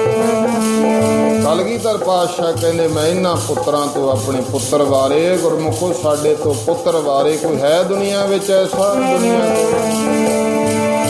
ਕਿਹੜਾ ਵਾਰ ਦਿਉ ਜਿਗਰ ਦੇ ਟੋਟੇ, ਇਹ ਲੱਖ ਤੇ ਜਿਗਰ ਕਿਹਾ ਕਲਗੀਧਰ ਪਾਤਸ਼ਾਹ ਨੇ। ਬਾਜਾਂ ਵਾਲੇ ਗੁਰਾਂ ਤੋਂ ਬਿਨਾ ਕਿਹੜਾ ਵਾਰ ਦਿਉ ਜਿਗਰ ਦੇ ਟੋਟੇ, ਬਾਜਾਂ ਵਾਲੇ ਗੁਰਾਂ ਤੋਂ ਬਿਨਾ।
ਕਲਗੀਧਰ ਪਾਤਸ਼ਾਹ ਮਹਾਰਾਜ ਦਾ ਸ਼ੁਕਰਾਨਾ ਕਰੀਏ, ਹਰ ਸਮੇਂ ਯਾਦ ਕਰੀਏ। ਬਾਜਾਂ ਵਾਲੇ ਦਾ ਅਸੀਂ ਦੇਣ ਨਹੀਂ ਦੇ ਸਕਦੇ। ਸਤਿਗੁਰੂ ਸੱਚੇ ਪਾਤਸ਼ਾਹ ਮਹਾਰਾਜ ਦੇ ਸਾਹਿਬਜ਼ਾਦੇ, ਉਹਨਾਂ ਦੇ ਸ਼ਹੀਦੀ ਦਿਹਾੜੇ ਨੂੰ ਮੁੱਖ ਰੱਖਦਿਆਂ ਹੋਇਆਂ ਇਹ ਕੀਰਤਨ ਦੀਵਾਨ ਦਾ ਪ੍ਰਬੰਧ Sahibzada Ajit Singh youth sports club, ਪਿੰਡ ਬੁਰਜ ਹਰੀ ਸਿੰਘ, ਗੁਰਦੁਆਰਾ ਸਿੰਘ ਸਭਾ ਪ੍ਰਬੰਧਕ ਕਮੇਟੀ, ਗੁਰਮੁਖ ਪਿਆਰੇ ਸਤਿਕਾਰਯੋਗ ਗ੍ਰੰਥੀ ਸਿੰਘ, ਸਾਰੇ ਭਾਈ ਰਲ ਮਿਲ ਕੇ ਆਪ ਜੀ ਨੇ ਪ੍ਰਬੰਧ ਕੀਤਾ। ਉਹ ਇੱਦਾਂ ਇਹ ਸਮਾਂ ਪ੍ਰਵਾਨ ਕਰਨਾ ਬਹੁਤ ਬਹੁਤ ਧੰਨਵਾਦ ਹੈ। ਸਤਿਗੁਰੂ ਮਿਹਰ ਕਰਨ, ਗੁਰੂ ਪਾਤਸ਼ਾਹ ਜੀ ਆਪ ਜੀ ਦੀਆਂ ਹਾਜ਼ਰੀਆਂ ਦਰ 'ਤੇ ਪ੍ਰਵਾਨ ਕਰਨ, ਜੋ ਸਤਿਗੁਰਾਂ ਦੇ ਸਾਹਿਬਜ਼ਾਦਿਆਂ ਦੀ ਯਾਦ ਅੰਦਰ ਜੁੜ ਕਰਕੇ ਸਤਸੰਗ ਰੂਪ ਵਿੱਚ ਆਪ ਜੀ ਨੇ ਇਤਿਹਾਸ ਸਰਵਣ ਕੀਤਾ ਹੈ। ਤੇ ਯਾਦ ਰੱਖਿਆ ਕਰੋ, ਬੱਚਿਆਂ ਨੂੰ ਉਹਨਾਂ ਵਰਗੇ ਬਣਾਉਣਾ ਹੈ ਆਪਾਂ ਗੁਰਮੁਖੋ, ਤੇ ਇਹ ਬੱਚਿਆਂ ਵੱਲ ਧਿਆਨ ਮਾਰੋ। ਉਹ ਵੀ ਬੱਚੇ ਗੁਰੂ ਕਲਗੀਧਰ ਪਾਤਸ਼ਾਹ ਮਹਾਰਾਜ ਦੇ, ਤੇ ਸਤਿਗੁਰੂ ਦਾ ਸ਼ੁਕਰ ਕਰਿਆ ਕਰੋ। ਗਰੀਬ ਨਵਾਜ ਪਾਤਸ਼ਾਹ ਮਿਹਰ ਕਰਨ, ਤੁਹਾਡੇ ਸਭ ਦੇ ਉੱਤੇ ਤੰਦਰੁਸਤੀ ਚੜ੍ਹਦੀ ਕਲਾ ਬਖਸ਼ਿਸ਼ ਕਰਨ, ਤੁਹਾਡੇ ਬੱਚਿਆਂ ਸਿਰ ਮਿਹਰ ਭਰਿਆ ਹੱਥ ਰੱਖਣ। ਸਰਬੱਤ ਸੇਵਾਦਾਰਾਂ ਪ੍ਰਤੀ ਮਹਾਰਾਜ ਕਿਰਪਾ ਕਰਨ, ਨੌਜਵਾਨਾਂ ਤੇ ਗੁਰੂ ਘਰ ਦੇ ਨਾਲ ਇਸੇ ਤਰ੍ਹਾਂ ਜੁੜੇ ਰਹਿਣ। ਸੇਵਾ ਤੇ ਸਿਮਰਨ ਦੀ ਦਾਤ, ਤੰਦਰੁਸਤੀ ਤੇ ਚੜ੍ਹਦੀ ਕਲਾ ਸਤਿਗੁਰੂ ਸੱਚੇ ਪਾਤਸ਼ਾਹ ਜੀ ਬਖਸ਼ਿਸ਼ ਕਰਨ। ਨਗਰ ਵਿੱਚ ਮੇਲ ਇਤਵਾਕ ਪਿਆਰ ਔਰ ਤੰਦਰੁਸਤੀ ਬਖਸ਼ਿਸ਼ ਕਰਨ। ਆਓ ਭੁੱਲ ਚੁੱਕ ਦੀ ਖਿਮਾ। ਹੁਣ 6 ਪੌੜੀਆਂ ਆਨੰਦ ਸਾਹਿਬ ਕੀਰਤਨ ਉਪਰੰਤ ਅਰਦਾਸ ਹੁਕਮਨਾਮਾ ਸਰਵਣ ਕਰਨਾ ਹੈ। ਬਹੁਤ ਬਹੁਤ ਸਭ ਦਾ ਧੰਨਵਾਦ ਜੀ। ਮਾਲਕ ਕਿਰਪਾ ਕਰਨ, ਭੁੱਲ ਚੁੱਕ ਦੀ ਮਾਫੀ ਬਖਸ਼ਣ। ਸਾਰੇ ਮਾਈ ਭਾਈ ਆਨੰਦ ਸਾਹਿਬ 6 ਪੌੜੀਆਂ ਵਿੱਚ ਹਾਜ਼ਰੀ ਲਵਾਇਓ ਜੀ।